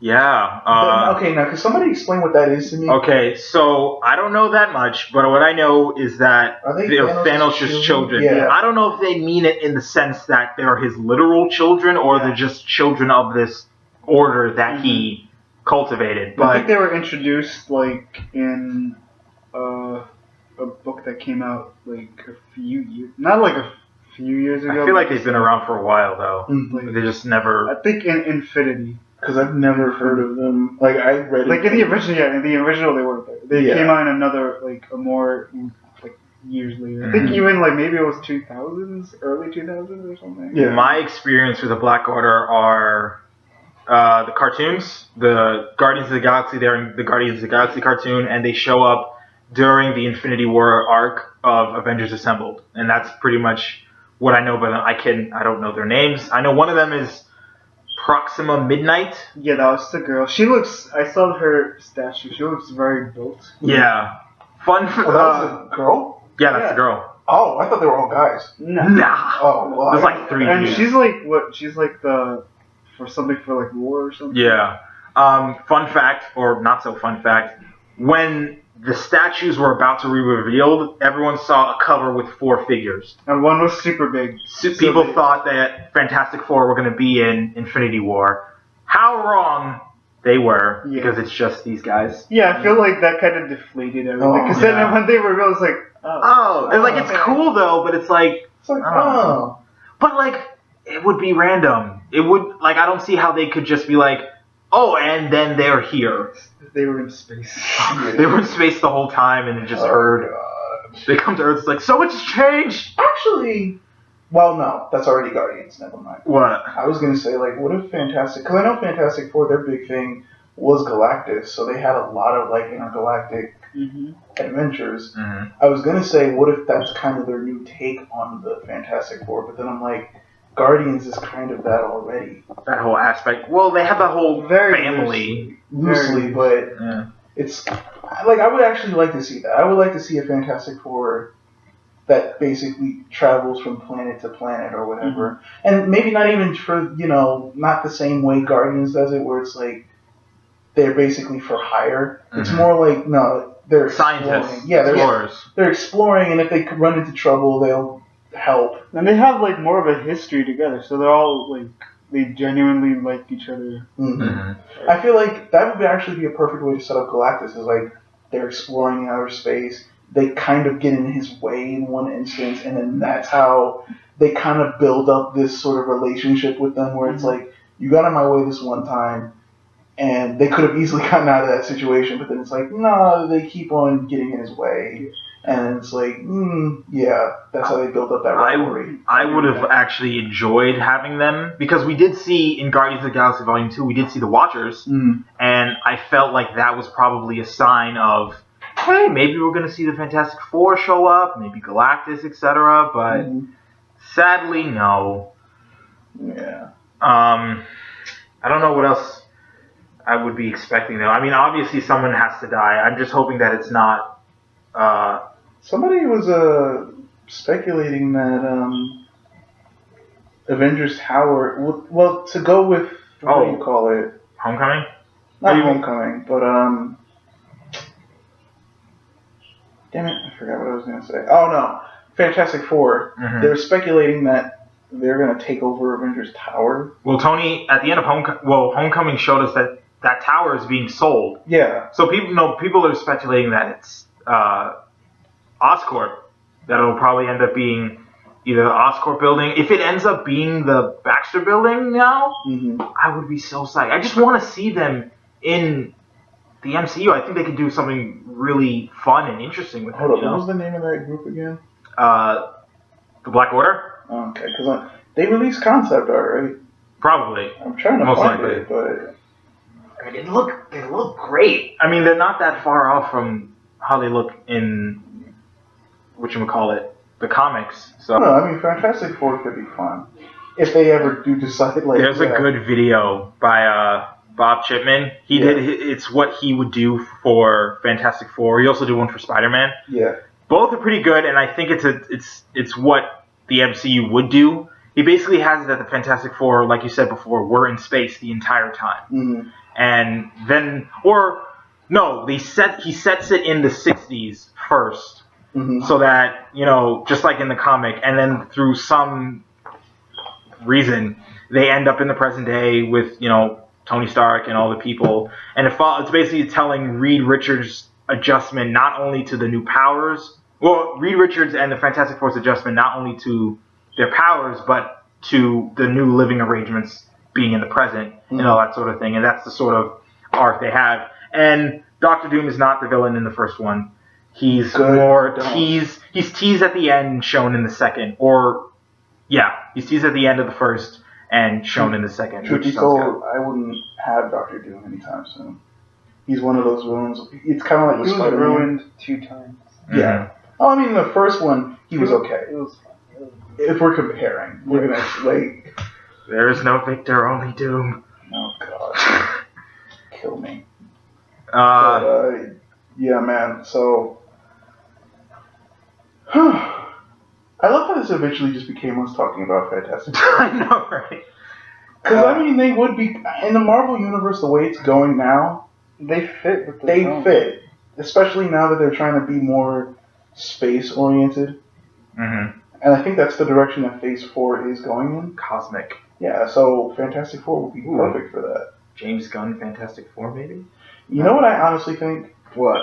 I honestly think they are planning to, they won't say it, but I think they are trying to find a way to inject the Four-Stick people into the... Four-Stick people? Yeah, the Four-Stick people into the universe. How? Because Michael B. Jordan is in Panther. Oh, no, I didn't mean like that. He means the Fantastic Four, basically. Yeah. He's just being really dumb about it. Like, that whole thing about how they're trying to do like a Fantastic Four with kids. Shut up. Yes. Oh, God. Like, they don't understand what they have. Honestly, I feel like it's embarrassing at this point. Yeah, I don't know why a Fantastic Four movie that does not have any members of the Fantastic Four other than 2 of them. I think they're still going to be in it, but it's like they're not going to be focused on it. So it's just the 2 kids? I mean, they're not even doing like Future Foundation or anything like that. It's just the 2 of them. Honestly, what was I about to say? I was saying that I feel like the only reason they said that, and maybe it's just me hoping that it's because the Fantastic Four will come back. I feel like Fox only said that as a way to kind of just get everyone to shut up about it. As a way to kind of just... Instead, just even talking about it made people talk about it. Yeah. Because in all honesty, I don't know, I feel like... Because if they seriously be trying to do it again. If they were testing the waters to see what people thought about this new idea, then they got the answer that they didn't want, I guess. Yeah, so no one wants this. I don't know. They might do a similar thing like with the Spider-Man deal. But like they don't even own the rights to the Fantastic Four. They own the rights from Constantine Pictures. Oh, okay. This is a bit of a weird tangent, but I just realized I'm the only one here that doesn't have a Marvel-themed shirt on. Yeah. I feel like now... You're a weirdo. I know, I'm sorry. I just wanted to be different. But yeah, so Infinity War looks good. Well, I didn't fucking see it. We didn't see it. It sounds good. It sounds good. The words looked fine. Yeah. And that kind of ends that first part, this first segment, basically D23 talk. I kind of want to do something a little fun, little whatever. Oh boy. Yeah, you got to think on your feet for this one. Well, not really, because, sit down. But it's called Pitch Meeting. It's work in progress. Basically, Pitch Me Bitch. Better title. Pitch Me Bitch. I love it. But basically, we're just gonna think of something we've seen in a while and just basically talk about how we would have done it better. Do any of you guys have anything you want to pitch to me? I'll say different rather than better. I don't like to compare. Either way. I had one, the Descendants one, but I never really fleshed that one out. It was just basically making it more like a Clockwork Orange. Well, then go into it. Talk about it. I don't know. I mean, like, you know how Alex was, the main character Alex in the Clockwork was very much like a delinquent. Mm. That even when it came to his friends, he wasn't necessarily a good friend. It was more so like, I'm the boss of you guys. Yeah, I'm the leader. Yeah, it's more like that, where like the lead character of Descendants, Mal, treats her friends that way. But to sort of humanize her, it's the only reason she's so underhanded and so sneaky is because she's trying to impress her mom. Because their whole thing in the original movie is that they're trying to steal the fairy godmother's wand. I was in a habit that she decides to do that, but she kind of takes the credit for it all on her own. And when they're all trying to rush back to their Isle of the Lost or whatever it's called, basically their home, it's basically the whole film is them trying to get off the island. And all the good people are hunting them down. And Mouse is basically revealing her true colors and is like, yeah, you're not really my friend, fuck you. Mm. She'll basically rat on somebody if it saves her own ass. And then, I don't know how it was going to end, but it was going to be something where she finally confronts her mom, she gets the wand, but then it basically, kind of like a Black Mirror ending. Mm. It's kind of like one of those things that's like despair. No. Yeah, it's like, it basically ends with her realizing, yeah, no matter what I do, I'm never going to please my mom. But there wasn't going to be a hopeful bent to it. It was basically going to be left like that, where it's like, yeah, now you lost all your friends who actually cared about you, and now you didn't really please your mom, who doesn't really give a shit about you, but now you got to live with that. The end. I'm brought to the core. Right to the core. Oh. And it wasn't going to be a musical. Oh, really? Yeah. Dang it. So I was totally going to cut all that shit out. But yeah, it was going to be a little darker and not so nice. Actually reflect the fact that these are children of villains. Or sure. One of them is... For some reason, I thought you were going to say of the corn. Might as well be. It's creepy-ass kids. Yeah. What about you, Diego? Why don't you go first? Okay. Well, I've been sitting on this for a while. Uh-huh. My pitch is for DC TV, Flash, Arrow, Legend, Supergirl. Yeah. Last season, all of them had that epic 3, because Supergirl was kind of towards the end, 3-episode crossover invasion. I basically saw it, I loved it, liked it, but I thought I could do it a little different. One way I would have done that is, instead of making it 3 episodes, I would have made it a miniseries, or maybe an entire season arc for every one of the shows, instead of just, the 3.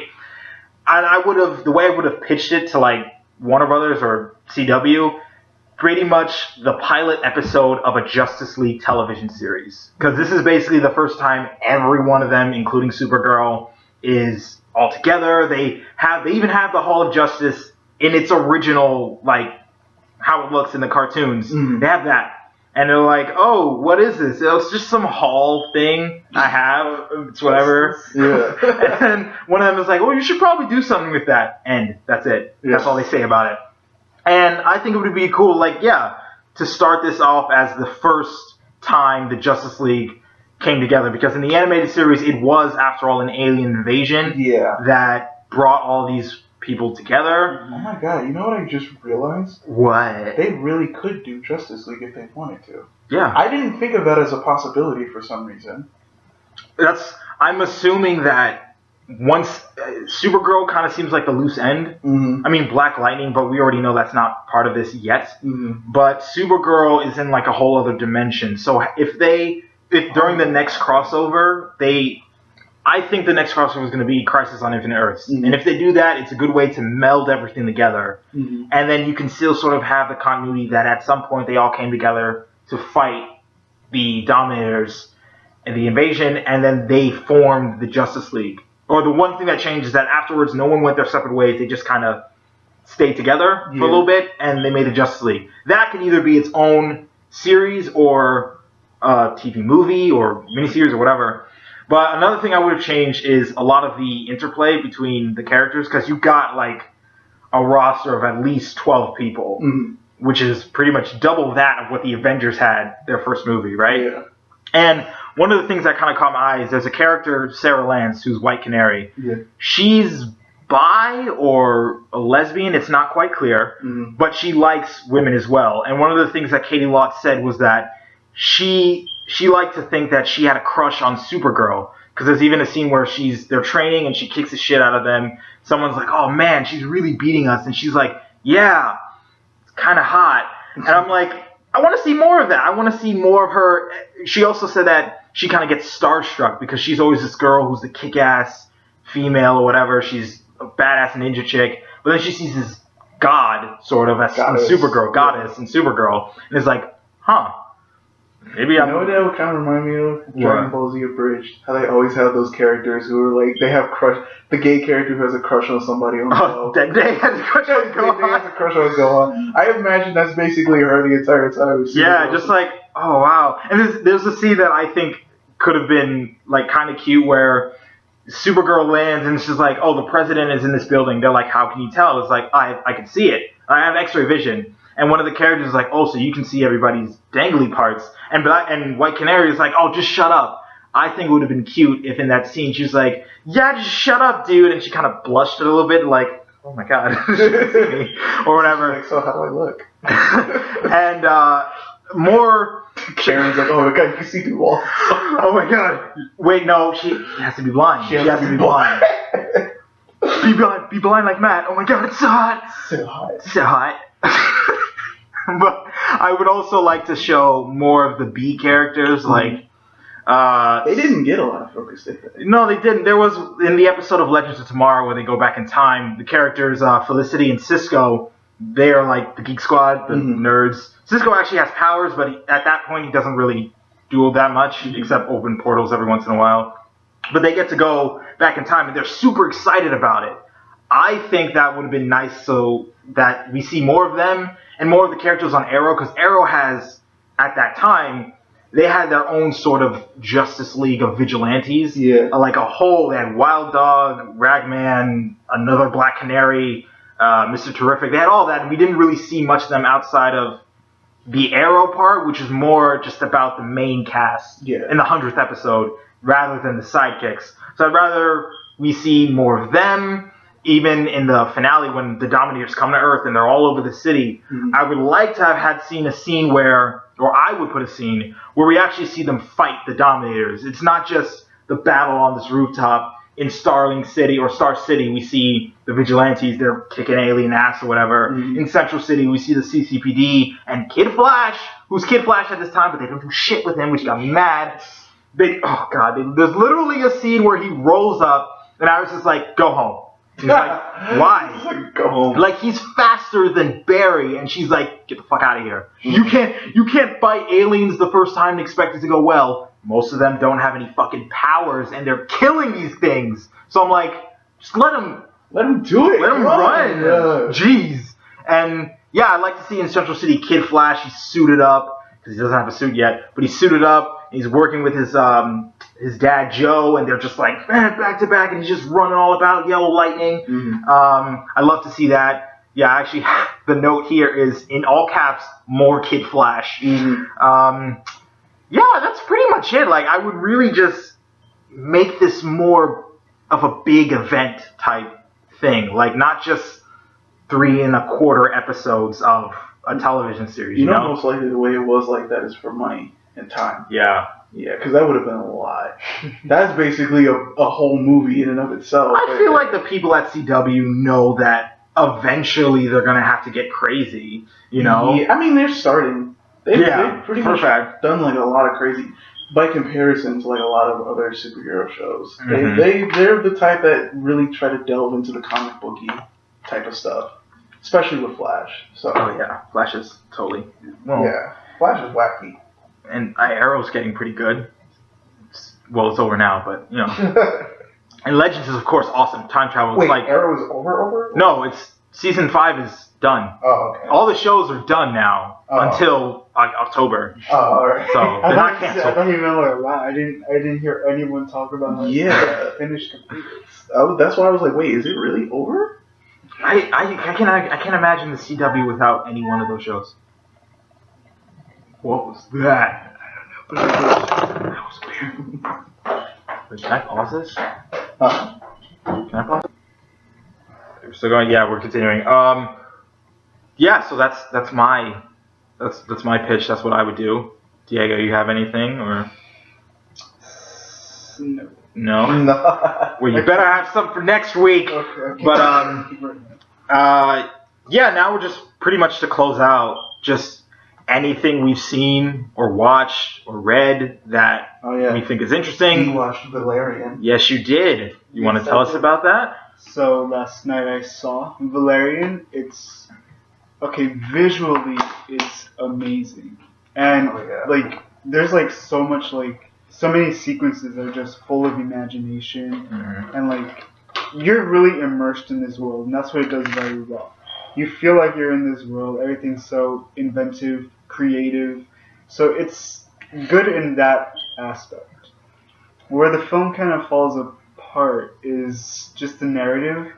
It's a bit unfocused on times. And you can kind of get that feeling from the trailer. Oh, yeah, definitely. There's a lot of parts where I'm like, this feels a little... I don't see how that would lead into that. Or, it just feels a little disjointed. Like, you kind of get like the flow of the narrative, but it always doesn't click necessarily, and it doesn't help that the chemistry between Valerian, Dane DeHaan's character, and Cara Delevingne, I think her name is, her character Laureline, I think that's what her name is. The chemistry is never really there. Spider-Man. Yay! The chemistry is never really there. Even so much that the little short part where Rihanna is in, she has better chemistry with Dane DeHaan in just like those few minutes. I have a question. Can Rihanna like act? She's not amazing, but she can. She did pretty well. She did a lot better than I thought she would. Okay. The last time I saw Rihanna in a movie was Battleship. The last time I saw her in a movie was Bring It On. Wow. Throwback. So, and it does a good job of kind of having like this mystery. You kind of get like this there's like a government secret kind of thing. And it works in that respect. You want to know what's happening. And then you finally get the answers, and it's like, okay, so then you understand like what it's about. The themes of like that we can connect to our world, where like these first world countries kind of often exploit and dehumanize people of third world countries and everything, as seeing them as like primitive and all that shit, and less human because of that. So like in the comics, because the comics was kind of the same thing, where like it was actually for the time that it came out, which I think was like the 60s, they were very socio-political. Yeah, and you do get that a lot in this movie.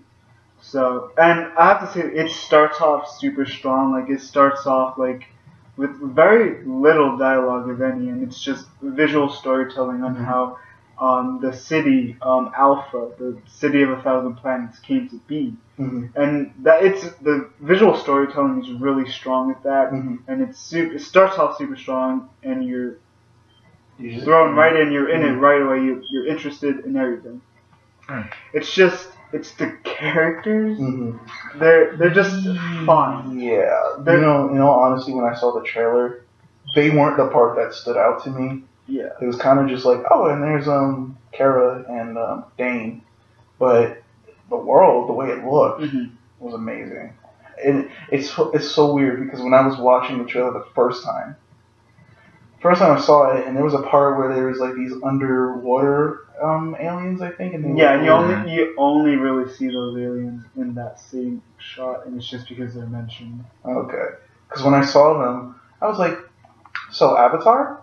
And then I actually read up what the comic was about, and I read like, oh, the comic came out way before, so like a lot of the sci-fi stuff that we know, like Star Wars and all that stuff. Yeah, so that was actually the other reason why I wanted to see it, and I think someone mentioned it too, where they said, I think it was one of the people from Movie Talk, Collider Movie Talk. Mm-hmm. They were saying if this movie doesn't do too well, they feel like it might be because a lot of what we're seeing in this movie has been done already before. Mm-hmm. And I will say though that never once did I get like I was worried about that. I was like, oh, maybe I might think think of Star Wars and this and that. I didn't think of Star Wars at all. Okay. So I have to give Lucas on that, where everything felt at least like it had its own identity. Yeah, because let's be frank here. I feel like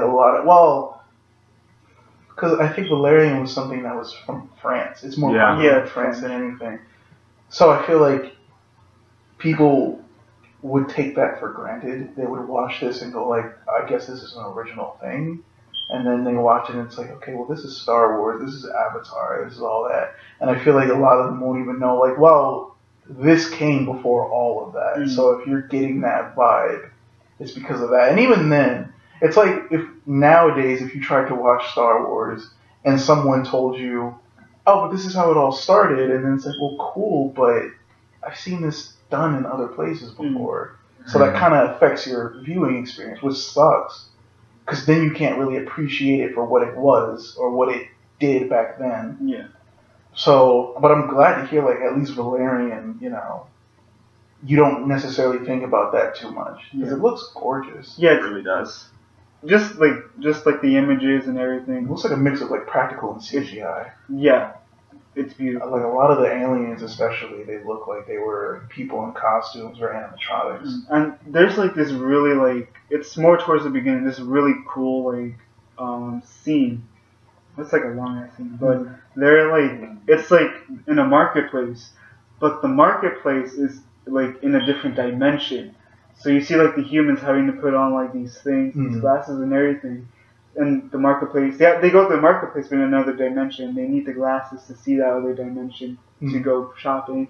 Then they have to put the items they bought in like this dimensional converter just so they can take the items home. Oh, that's cool. I was gonna ask, what other like trippy sci-fi concepts are there? Like, are there anything? Is there any outside the other dimension? Are there anything that like really stood out to you? Or we have. Well, it's like the main planet. It's kind of a spoiler, but the main planet of I think Mule, I think it was, or Mule. It's like it's a really important planet, and what happened there. That's where like we get like the whole like plot point of government cover up and all that stuff. Government wrongdoing. So you see the history of America. But anyway, it is beyond gorgeous, but like there's very kind of a natural, very organic kind of feel to it. It's not like in terms of that, it felt very more fantasy. So I think in this, it's also a good mix of sci-fi and fantasy. There's another thing that I wanted to ask, because when I was actually looking up the movie, I was reading like a lot of the different trademarks of the comic and whatnot, like what it's known for. I heard that one of the things that it's known for is like intentionally Valerian is supposed to look like, well, in the movie he doesn't, but in the comic he looks like the typical sort of sci-fi action hero that you would see, but they subvert it by having it be that, what's her name? Lorelei. She's actually the one a lot of times who has to save him and get him out of trouble. Because he's the one that kind of gets them in trouble in the first place.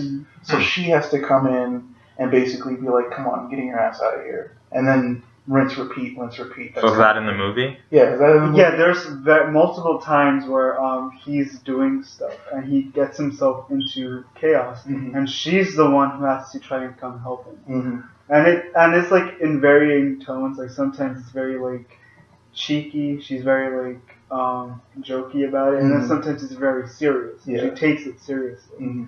So in terms of that, it's fine. Cara Delevingne plays that character kind of well. Mhm. She's not amazing in this, but she's good at playing that type of snarky, not even psychic, just like a snarky partner, because that's what she is. She's good at playing that. Yeah. It's just that there is like that romantic aspect to their relationship that it just isn't sold well.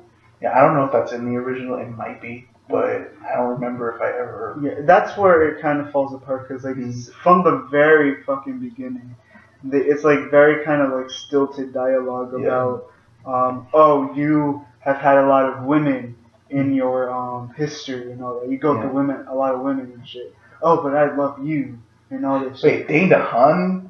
I can't even buy that. I'm sorry, but I don't know.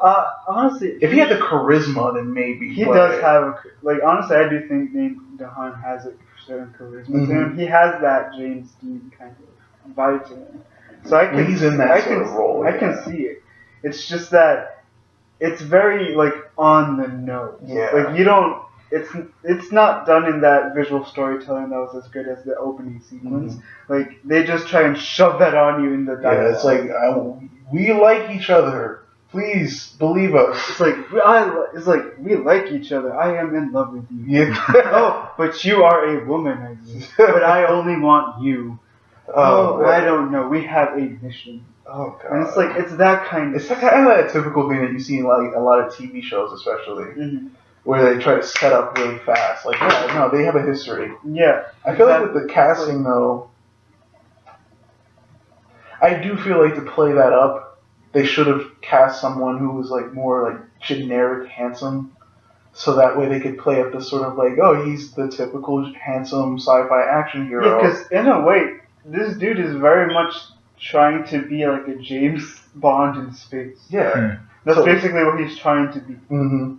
So it would have been interesting to see kind of... I'm trying to think who does that and does it really funny. I don't know if that was like something live action. You know? Chris Pratt. Yes, Chris Pratt kind of does that. And then... I don't know how old they are in the comics. They're like they adults. Look old. Yeah, they look like adults. Well, these look like kind of teenagers. John he Hamm? cast like the two adults that look so Yeah. What about John Hamm? Oh, I feel like he can do that for sure. True. Yeah, he definitely could. And then as for like the female, I feel like it would have to be the same for her. First, you have to look at her and think, oh, she's just damsel in distress. I don't know who I would think of. That's not Cara Delevingne at all. Yeah. So that's not the character at all. Yeah. Like she holds her own as his partner. Yeah. And just whenever she needs to be saved, it's not like anything because she's a woman. Because there are multiple times where he ends up needing to be saved. Yeah. Because I think in the comics it starts off where it's like he saves her from a planet, I think, and she is seen as like a damsel in distress. But the thing is, she learns really fast. So that's when she starts becoming basically what Cara Delevingne is in the movie, which is someone who always has to get him out of trouble. So I'm saying, like, if they did do that, hire someone who's generically handsome. John Hamm would probably pull that off really well. And then the female Scarlett Johansson. John Hamm actually looks more like Valerian did in the comics, for sure. I will say, Cara Delevingne does look like her in the comics. I was looking through the comics, I'm like, okay, I can see why she was cast. Yeah. She kind of looks like it. Because I think there was... minus the red hair. Yeah. So it's like, I feel like they could have played that up a little more. Just that angle of like... Because like I said, I don't even know if they're really romantically involved. All I know is just like they're partners that work together. And then it's like this idiot... It's like Johnny Bravo. This idiot thinks he knows what he's doing. And then she has to save him. And then it's like, hey, that was fun. Why don't we do that again? I feel like even in the trailers, the trailers didn't lead me to believe that they were anything more than like they would flirt with each other, but it wasn't anything super serious. Yeah, like, I would have preferred if they were brother just and sister. I would have preferred if they were just like flirting. Yeah, not just the romance never really like fully gets there for me. They feel like brother and sister to the point where it's a little weird when you see that part where they're about to kiss. It's like, yeah, don't do that. Don't do that. Just calm down for a minute.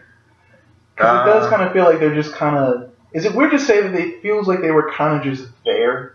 How do you mean? It feels like when I see the trailer and I see a scene with Valerian, and then I see a scene with Kara, and then I see them together. It's kind of like, it kind of looks like they don't. You know, I think that is actually one of the biggest problems with the movie, because towards the end, like when everything's like coming together, like all like finally like all the revelations start happening. You learn something about Valerian, and you're just like, this would have all kind of tied a lot better if you had developed this earlier. If you had visualized this. Yeah. Because they just kind of mentioned that this is a concept at the end, towards the end, towards like the resolution, and you're just like, I think that there would have been a better kind of spine to the narrative had this been developed. Should I say it? Or? No, because I do still want to. I kind of want to see it. Okay, so alright, I'll just start off by saying that had that thing that they revealed towards the end been developed more in the middle of the movie, what you're shown in the beginning would have connected a lot better. Okay. Because the fact that they don't do that kind of leaves you in this limbo until everything starts coming together. It's kind of one of those, just like, okay, well, what did that have to do with anything? Yeah, so the movie starts off with something, then you're shown something else, and then it cuts to them, and you're not fully sure why you're with them. Like, you kind of get like a little bit of dialogue, and then the movie just keeps going, and you're just like, okay, but it's like, what was it? That's where I can understand that feeling. Like, again, when I watched the trailer, as beautiful as it looks, there is a lot of parts where I'm like, well, how does this all connect? And it's not towards the end. Like, you still get like little scenes and everything, but you're just like, I'm not really getting why these people are connected necessarily to this. Okay. So it feels a little disjointed until they finally decide to like let you know what's happening, and then when they reveal to you that little thing about the character, you're just like, well, that would have informed me a lot better of why he's so interested in this, why he's doing this, why they're all kind of connected together. Like it's like a mystery, and they just decided not to let you know about a little detail that connected. They didn't want to give you hints or whatever. Yeah, that connected all of it. So for the most part, Valerian, okay movie, but great visuals. It's the thing about it is that it's fun. It can be funny, and Dane DeHaan still has a bit of a charisma. Yeah. So even though some things don't work together, I still think it's fun, and I really liked it. I would give it like a B. Nice. I definitely go check it out. I'd definitely go pay for it to see it. I still want to see it. I loved it. I didn't love it. I liked it a lot more than I liked Lucy. Yeah, I could see it. I don't think anyone liked Lucy, so you're... Neef, what about you? You seen anything, read anything, watched anything, played anything? I've been reading a lot. Surprisingly, I've been reading a lot. But have you been reading Lord Lost? You know what's funny? I saw that today, and I'm like, of all the reading that I've been doing, and I still haven't finished this yet, and I still haven't even started Alice yet. That's how bad I am. But I'm gonna make a thing to read it this week. I'm gonna finish it by this week. Make a thing. Because I started watching Sleeping Beauty. Well, I already started watching that, but I wanted to actually finish it. But I've been watching The Killing, which is I like it, but I don't think I would ever rewatch it. It's not like Black Mirror, where it's like Black Mirror will have you feeling like death, but it's still kind of, but it's also kind of like the only thing that's pushing me through is knowing who the killer is, since the whole plot is there's a high school girl that got murdered. Everyone's trying to figure out who's behind it. And you actually learn a lot about her family. And they have secrets going on. It's like, well, no one in the family, I think, killed her. Or so we think. But you do learn that her death might be connected to things that the family was involved with. So you learn at one point that the husband... spoilers, by the way. Oh yeah, spoilers. Well, shut up. Who's going to watch this? But isn't it over? It's over. Oh, so they can go on Netflix and watch it. But you learn two things about the husband. One, he was involved with the mafia. Two, he's not really the father.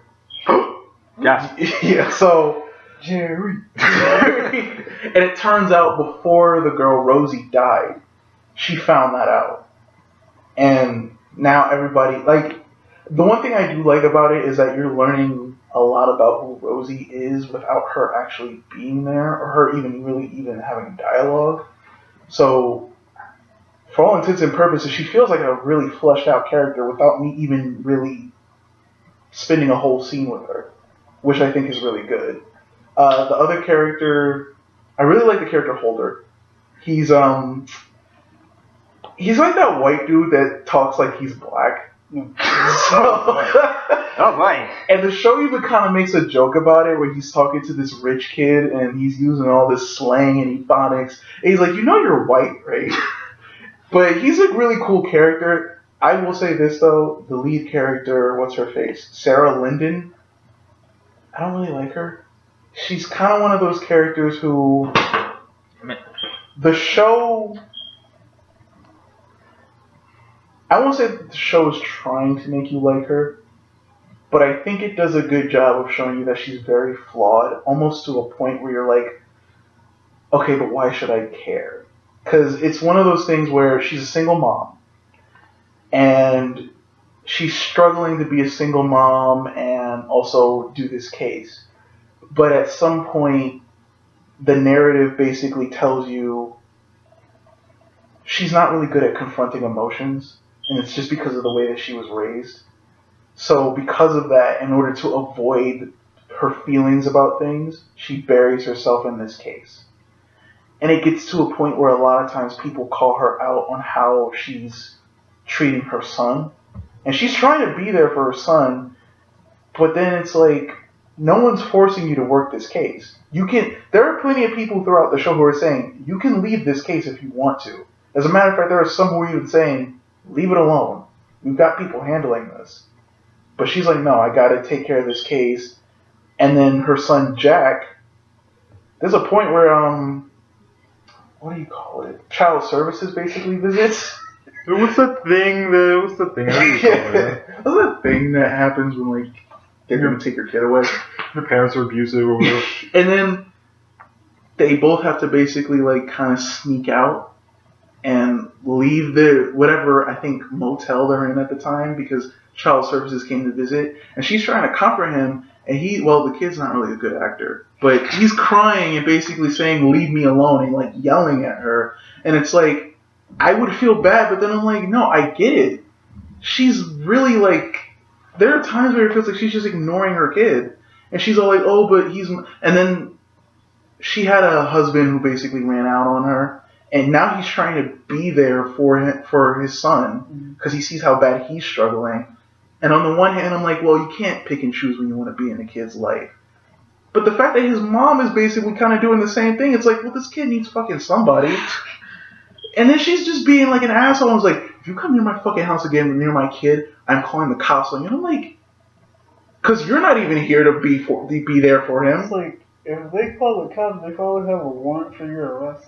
Probably. So it's like, I get, she's being territorial because she doesn't want her son taken away from her. But then it's also like,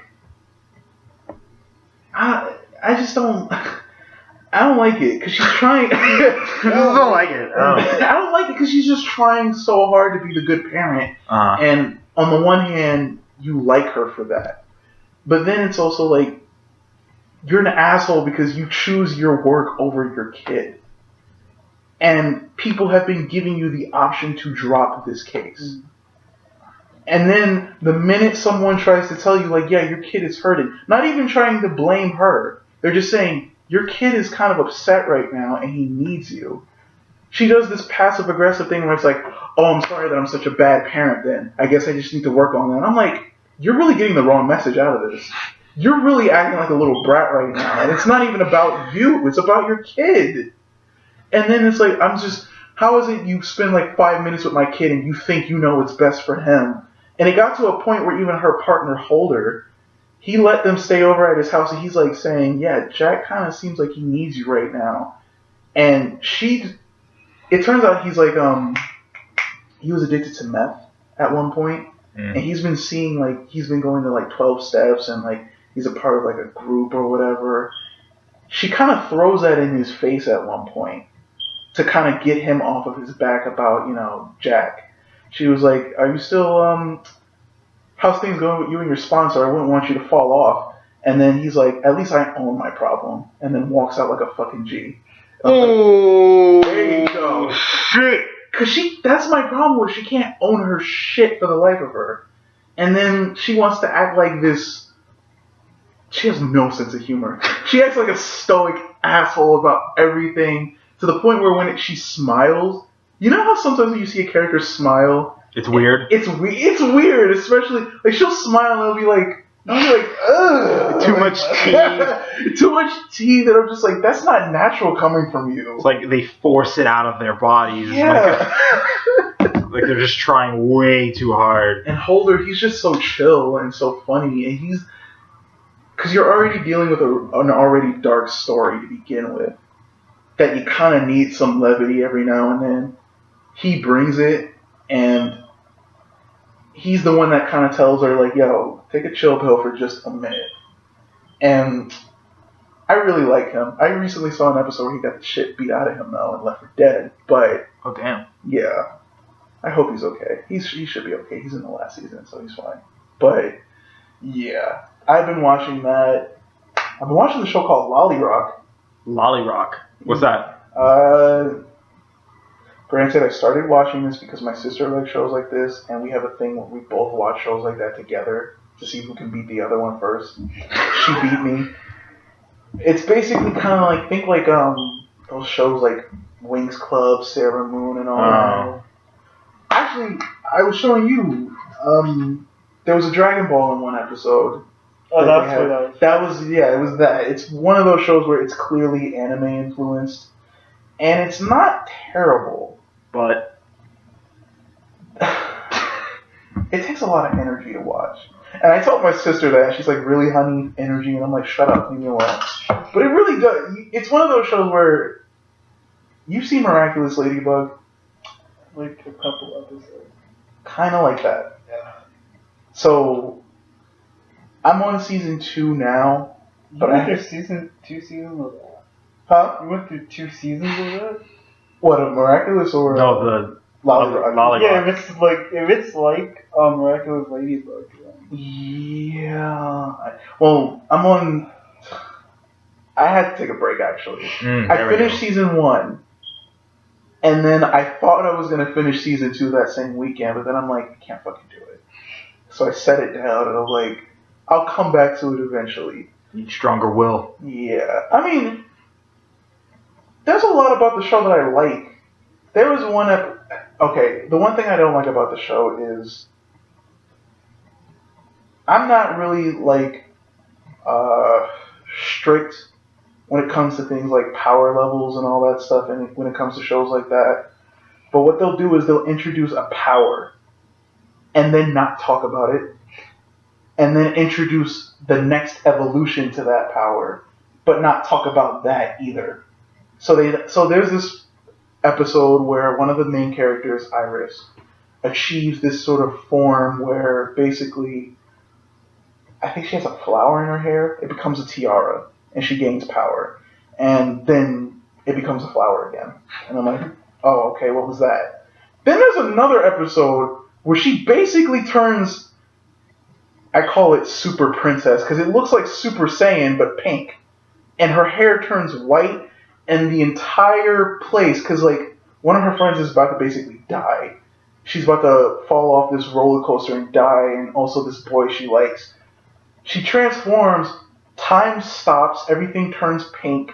She has this flaming pink aura around her. She's completely silent, and she basically destroys the bad guys.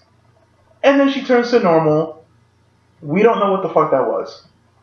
That was it. She just turns and then nothing happens. So that's the one thing I kind of don't like about it, is just like, don't introduce things and then not talk about it. Mm-hmm. And also, how can I put this?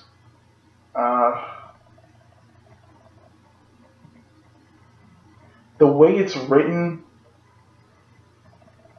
it is kind of like Miraculous, where it's like very overly peppy, and like every episode is clearly about something. It's like, whenever I need my friends the most, I always do this, and that. Ugh, it's like friendship. this one time when my friends Friendship and love and they overemphasize it, and then every episode, to tie it all together, the reason why the show is called Lolly Rock is because these two girls were looking for a girl, Iris, the lead character, who has this ability where when she sings, everything dies, or everything is destroyed. Oh. No, when you watch it, it kind of is like that. In the first episode, she sings, and then everything just gets destroyed. And I'm like, what? So how many people did she kill with that? Oh, I don't know, but it's more so collateral damage than it is like actual people getting hurt. Oh, of course. So what happens is they decide to not keep tabs on her, but to stay with her and to stay together.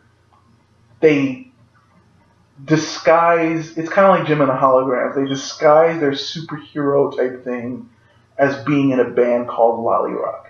And every episode basically ends with them singing the same damn song over and over again. And I hate it. Do you want to sing it for us right now? Oh god, it's so stupid, I hate it. I think it's called Dance to the Revolution. Oh god, I already hate it. Is this supposed to be like a play on Dance Dance Revolution, or? Hold on, let me see if I can find the song. I'm not gonna play it, but I'll read the lyrics. Yeah, we'd probably be breaking Dance to the copyright or Revolution. something. Probably. So, just like. You just like hum it, sing it. Let me see. I'm gonna find the chorus and then sing it. No, that's actually no, that's Fairy Tale right there. That was Fairy Tale. It was a song in Fairy Tale. Hold on, let me see. Did somebody upload the lyrics in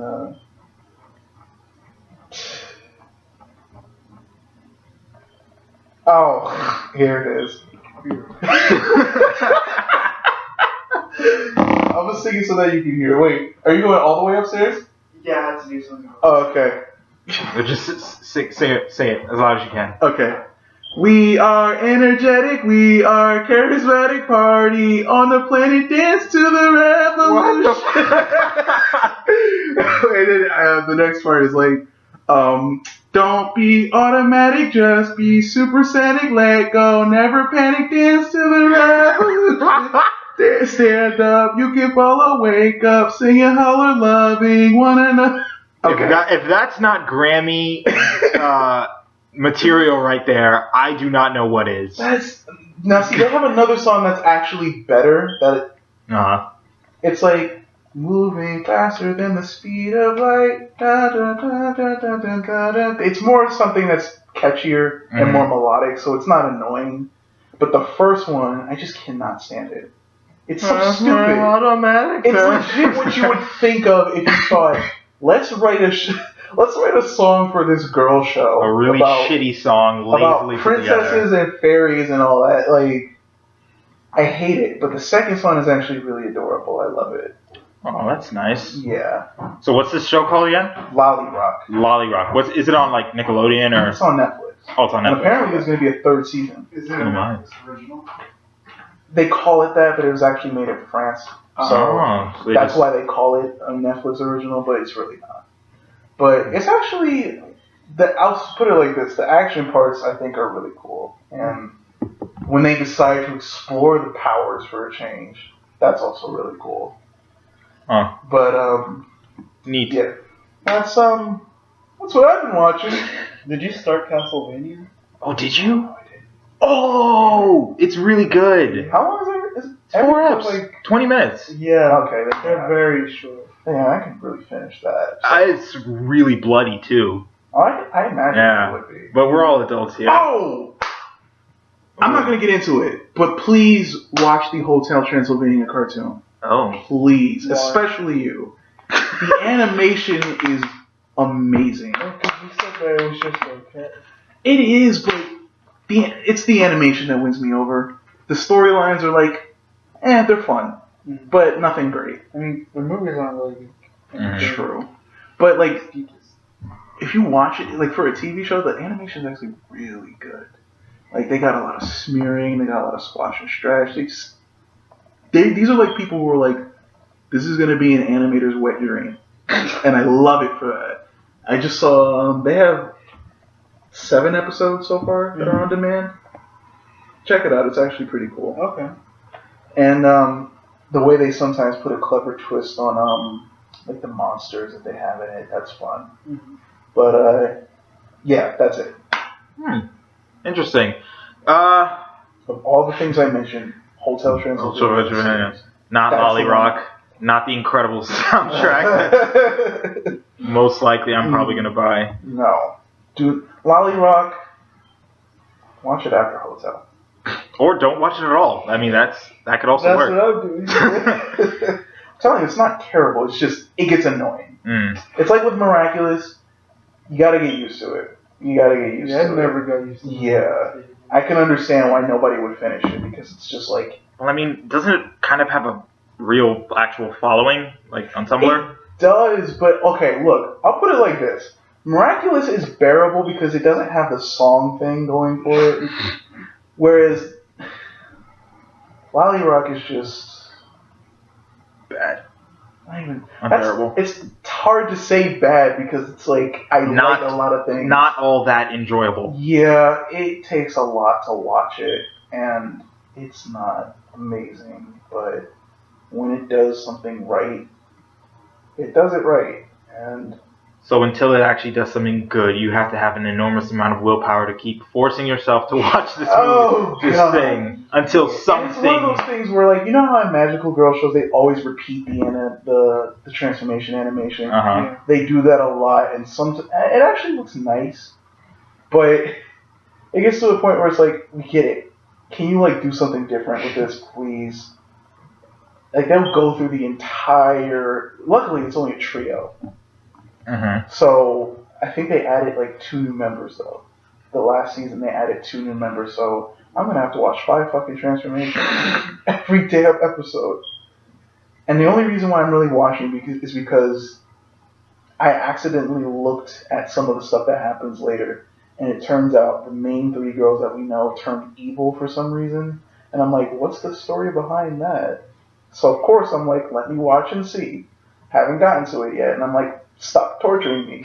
Just show me what happens, and I'll happily stop watching. But yeah, Hotel Transylvania first. Don't watch Lolly Rock yet, Or at all. or at all. You know, be merciful to yourself and watch Hotel Transylvania. Well, I've been watching a bunch of stuff. I already told you guys I'm watching all the Netflix Marvel stuff. There's like a couple of weeks until Defender shows up. When does it come out? August 8th or August 18th. So that's like 3 weeks. Okay. Yeah. I'm watching all of them. Hopefully gonna do review of them for my channel. Plug. What's your name? What's the name of the channel? It'll be in the description when I write it, or the show What notes. if I can't read? Yeah. Well, then how did you find the video? Well, the channel is called Screen Raiders, and I still need you to do the like the banner thing. Okay, yeah, my tablet works again. Yeah.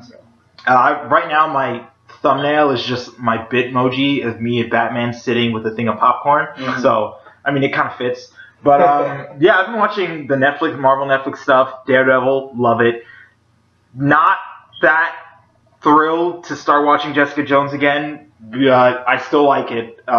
Really not thrilled to start watching Iron Fist or Luke Cage again. Luke Cage started fine, but kind of lagged. Yeah, Iron Fist was the exact reverse. I heard that Luke Cage is like, it's good for like the first half, and then like the last half is shit. Because it just kind of drags on. Like there's a point at which you think it really should just end, but it's like, no, there's another bad guy. The main bad guy is, spoilers, defeated, killed. But there's another bad guy. But after that, there's one more bad guy, and that bad guy is the baddest of the bad, and it's also like, oh, twist, it's the main character's brother that we didn't know about. What?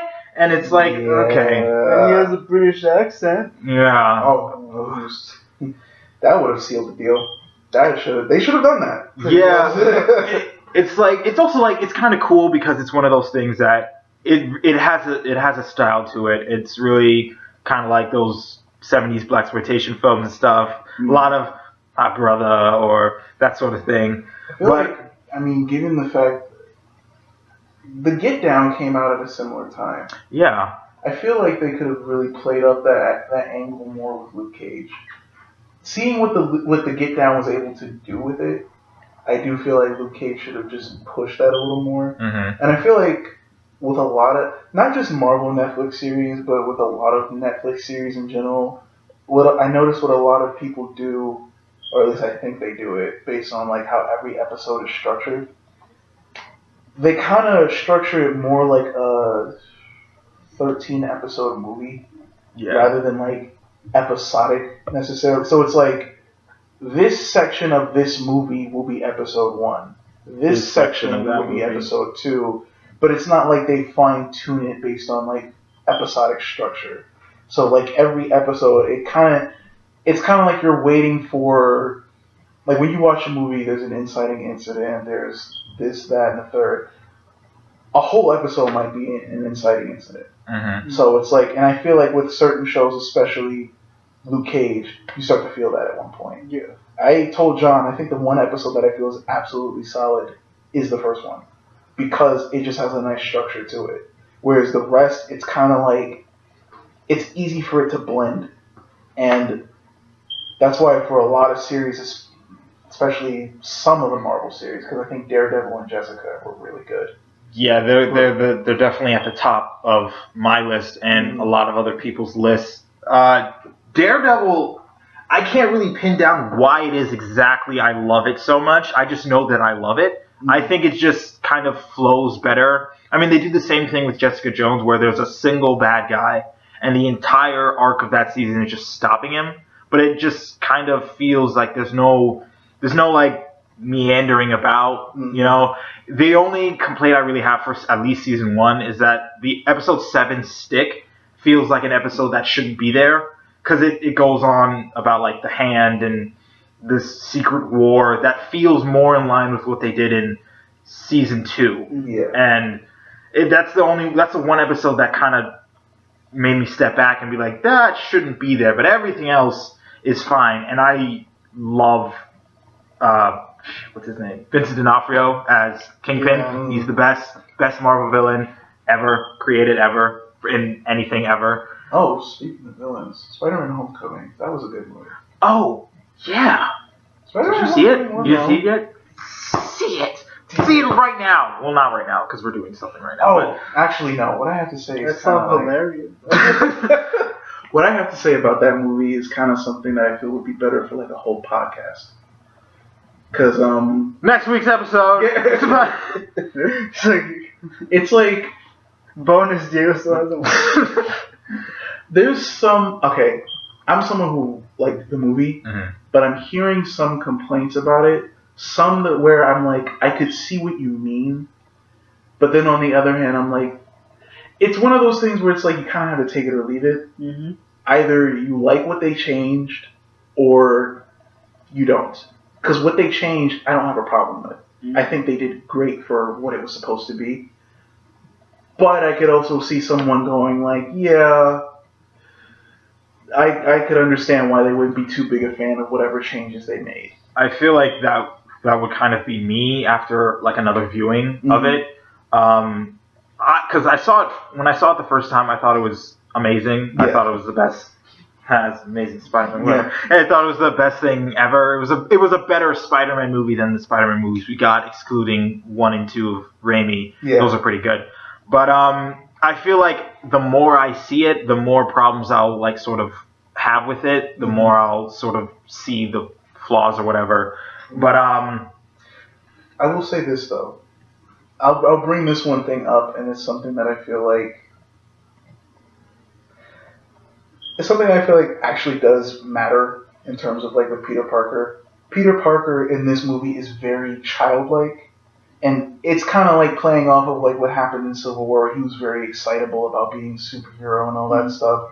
And someone's main complaint he said was he feels like Peter Parker should have been a little more mature because of the fact of, well, having read the comics or having revisited it recently, Uncle Ben dying did make him kind of grow up fast. Yeah.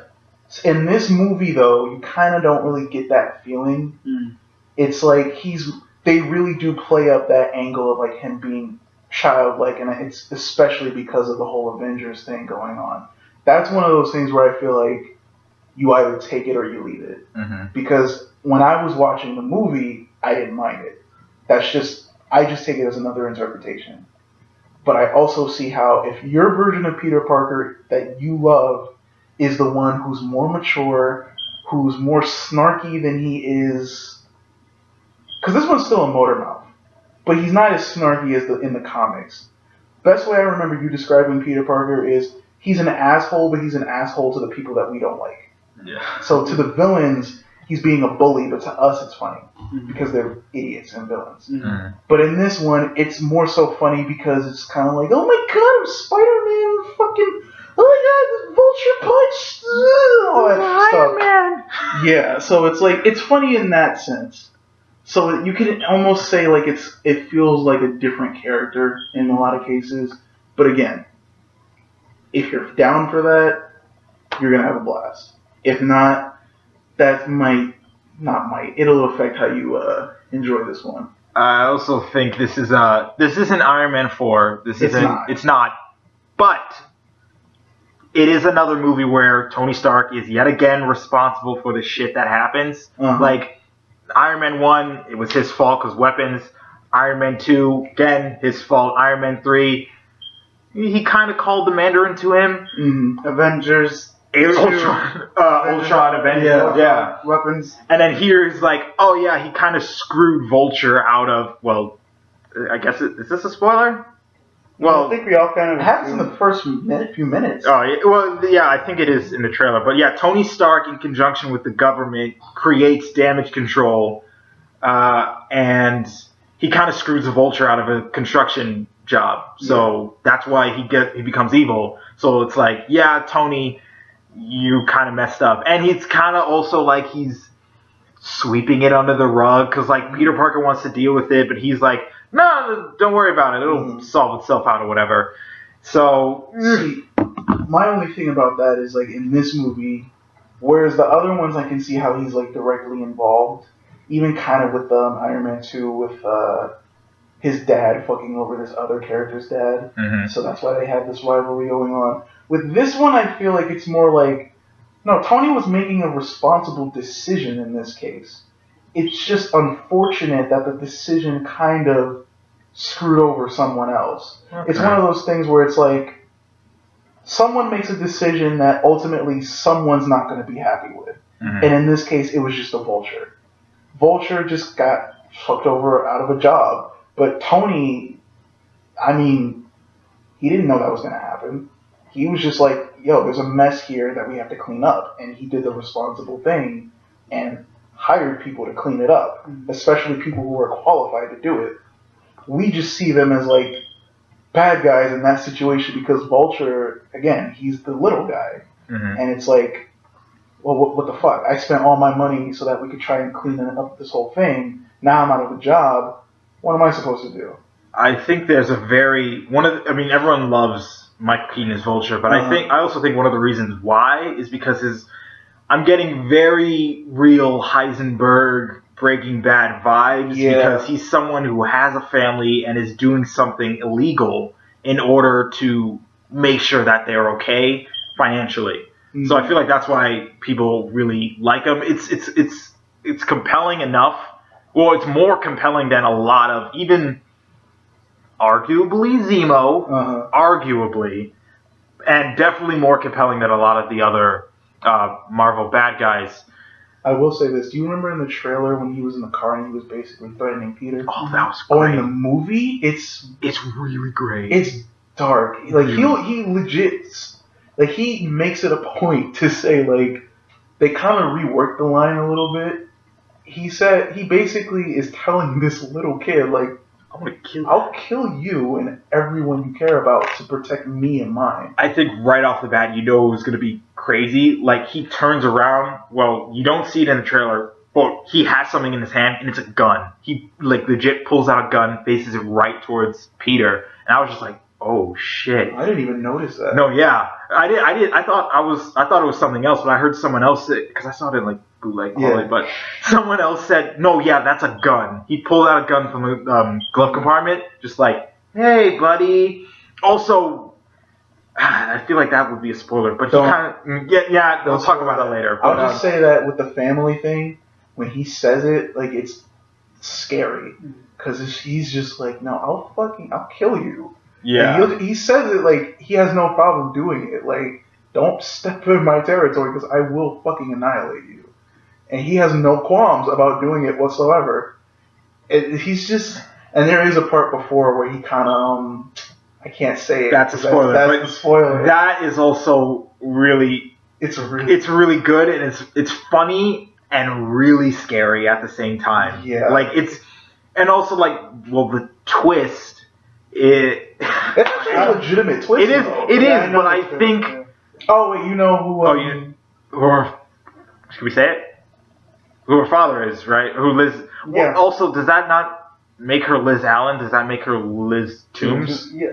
And I remember when something came out that said Zendaya's character? Yeah, I saw that on Nerdist. I watched a video that said, spoiler alert, Zendaya is Toombs' kid. I was blown when it was like he opened the door and it's like, oh hey, I'm her father. I was like, head on a second, that's not right. Yeah. But Zendaya plays. Like he went to the wrong house. Oh, but since you do know, then I will say this: there is a part where he figures it out. Where he figures it out, and that whole thing is suspenseful, and and then he's like, let me Oh, I'm gonna give him the dad talk. I'm gonna give him the dad talk, and then he turns around and is like, kill you. Yeah, he's like, but you know, kill you. He like the way he plays it, and even Peter, he's like straight up. He's not gonna give him the satisfaction of knowing. He's like, know what? I don't know what you're talking about. And even with a gun to him, I don't know what you're talking about, dude. Yeah, he's just like, yo, did she know? And he's like, no what? And he's like, okay, she doesn't know. And then that's when he starts threatening her, and that's when he starts threatening him, and he's like, I want to hear you say that you're gonna give my daughter a good time, and you're not gonna say shit to her about this. And Peter just takes it. He's like, I'm gonna show her a good time. I'm not gonna say anything. And he walks out of the car, and understandably, he's fucking shaken. Yeah, he even goes up to her. She probably wants to dance, and he's just like, he's still shell shocked. Oh, and there was a funny scene beforehand when he entered the house. It clicked in his head that, oh, that's the vulture. Then it's like family picture day, and then he's like standing. This is her, and he's standing way over here, kind of just like pale white, just like he's like, go on, move a little closer, Peter. And then he has a corsage, and she's just like, are you doing the corsage? He's like, here, take this. It's oh my god. Oh, and so good. This isn't. I don't think this is a spoiler. It's just one aspect that I like. When because he unlocks the suit stuff with Ned's help. Mm-hmm. There's what's her name? The AI in his suit. Karen? She's great, by the way. Karen. She's really funny. Mm-hmm. There's apparently an insta kill mode that I kind of died because it's like, oh, how are we gonna take out these bad guys? It's like, oh, I have a function that might help. It's like insta kill mode. His eyes go like red, like in, and they go red, and he's like, no, what the fuck? And then there's also interrogation mode, I love which is so clearly like Batman voice. And he goes up to Donald Glover and he's like, where are they going? He's like, hold on a second, what's wrong with your voice? He's like, there's nothing wrong with my voice. It's like, I was there at the bridge. I know what a girl sounds like. He's like, I'm not a girl, I'm a boy. I'm a man. I'm a names, no. Immediate. Spider-Man. Exactly. Oh my god. And then he's like, he's like trying to be intimidating and stuff, and he webs his hand to the car trunk door, and he's like, you think I'm afraid of you or anything? And then Donald Glover, straight face, goes like, knocks the trunk down, and he's like, oh shit. And what makes it even better is like he's got the little tiny spider drone right behind him the whole time. It's amazing. It's really good. I actually really like what they did with. I know a lot of people are saying they kind of wanted the traditional costume. Yeah, Mhm. kind of Like he doesn't need the stuff. I know he doesn't need it, but it's kind of nice. Fun with the Yeah. food with it. Like the different options that they give him too. Like you know, like you know how Spider-Man sometimes has this ability where he can like shoot web pellets. Yeah. That's actually an option. Yeah, in the thing. web grenades. Or So it's something, like web grenade, web pellets, all that stuff. That's how he's able to do it. It's like a function that he can just go through, and if he just puts it in the command, like there's even one where he can web something and it electrocutes someone. And taser webs. Yeah, taser webs. So all that shit is actually I thought was really cool and it was really creative how they did it. You just need to see this movie. Like, you just gotta see it, and then Please see it. please see it. Please see it. I know. Honestly, weirdly enough, I don't think there was anything else for Spider-Man: Homecoming that we could talk about. I guess like once you see the whole thing, we can maybe do like a little thing Yeah. in another This episode was or a fun something. movie, man. It was really fun. You'll love it. Excuse me. But yeah, what was I talking? Netflix stuff. I saw Transformers. I saw Transformers. I saw it. I didn't pay for it. I bootlegged it. Bootleg is your friend. I mean, is it like legal for us to be admitting that? I don't know, but it's just, we're good kids. We don't smoke. We don't smoke or do the alcohols of pirate movies. But I saw it. I can probably just edit this out. Yeah. I saw it, and yeah, it's as bad as you thought it would be, or you assumed it would be. Mark Wahlberg is there. I think it's really weird how they made Mark Wahlberg look exactly like Michael Bay, even down to the hair, the hat he wears. And someone pointed this out. In the original movies, Megan Fox's character, Michaela Barnes, is a character in a movie directed by Michael Bay. They're saying that Michaela is the female Michael Bay. Michael Bay is a girl. And that's what... Okay. Yeah. That's a weird... I don't know, but I would kind of... But it's also weird because they didn't really get along that much. She kind of hates his guts. Well, she came back from Ninja Turtles. Whatever. But yeah, not that much. It's really confusing. It confuses a lot of its own canon that it's had in its movies. I thought it was kind of cool that they said it in, well, at least the beginning. The beginning starts out Arthurian times. Yeah, but Merlin, he's Michael Bay's version of Merlin, so he's a drunk. He's not a wizard. He's not cool. He's just like, fucking sozzled, mate. And then that's legit how we see Merlin. He's on horseback, and he's just like, oh fuck, I'm fucking drunk. And then it's like a transformer gives him the staff, but the staff doesn't do anything other than control the robots. Like there's the Knights of the Round Table, and then there's Autobots of the same amount of Autobots. Of the Round Table. The staff makes those Autobots turn into a dragon and controls them, and that's it. And the female character, girl, chick, lady, Isabella. No, she's not great. She's barely in the movie because she acts her ass off, though. She does. She cries like that. She could be like, yeah, man, don't talk to me like that. The Autobots are my friends. But you kill them and fight them. I'm lonely. They killed my best friend. And then she cries. Like, and Transformers. I want a career after that. And then, what's his name? I can't remember his name. The old guy, the old British guy, Anthony Hopkins. He's having fucking ball, dude. He's saying dick. There's a line where he talks to Mark Wahlberg and he says the word dude really weird. He's like, yeah, but you want to know why they're coming here, dude. And then there's a chase scene. Anthony Hopkins, like, he's literally the best part of this. And there's a chase scene where they're getting chased by, I think, Decepticons and the police. It's really hard to tell who's who because they're all in car form. And then he's just like passing by and he's like flipping people off and stuff. And then there's this robot who's kind of like C-3PO. You're not really sure if he's a Transformer. He basically says that he's a sociopath. And at one point, Mark Wahlberg talks to the lady chick, lady whatever. And then she talks to the lady, and then he says something that kind of offends her. He legit jumps him and tries to strangle him to death. And yeah.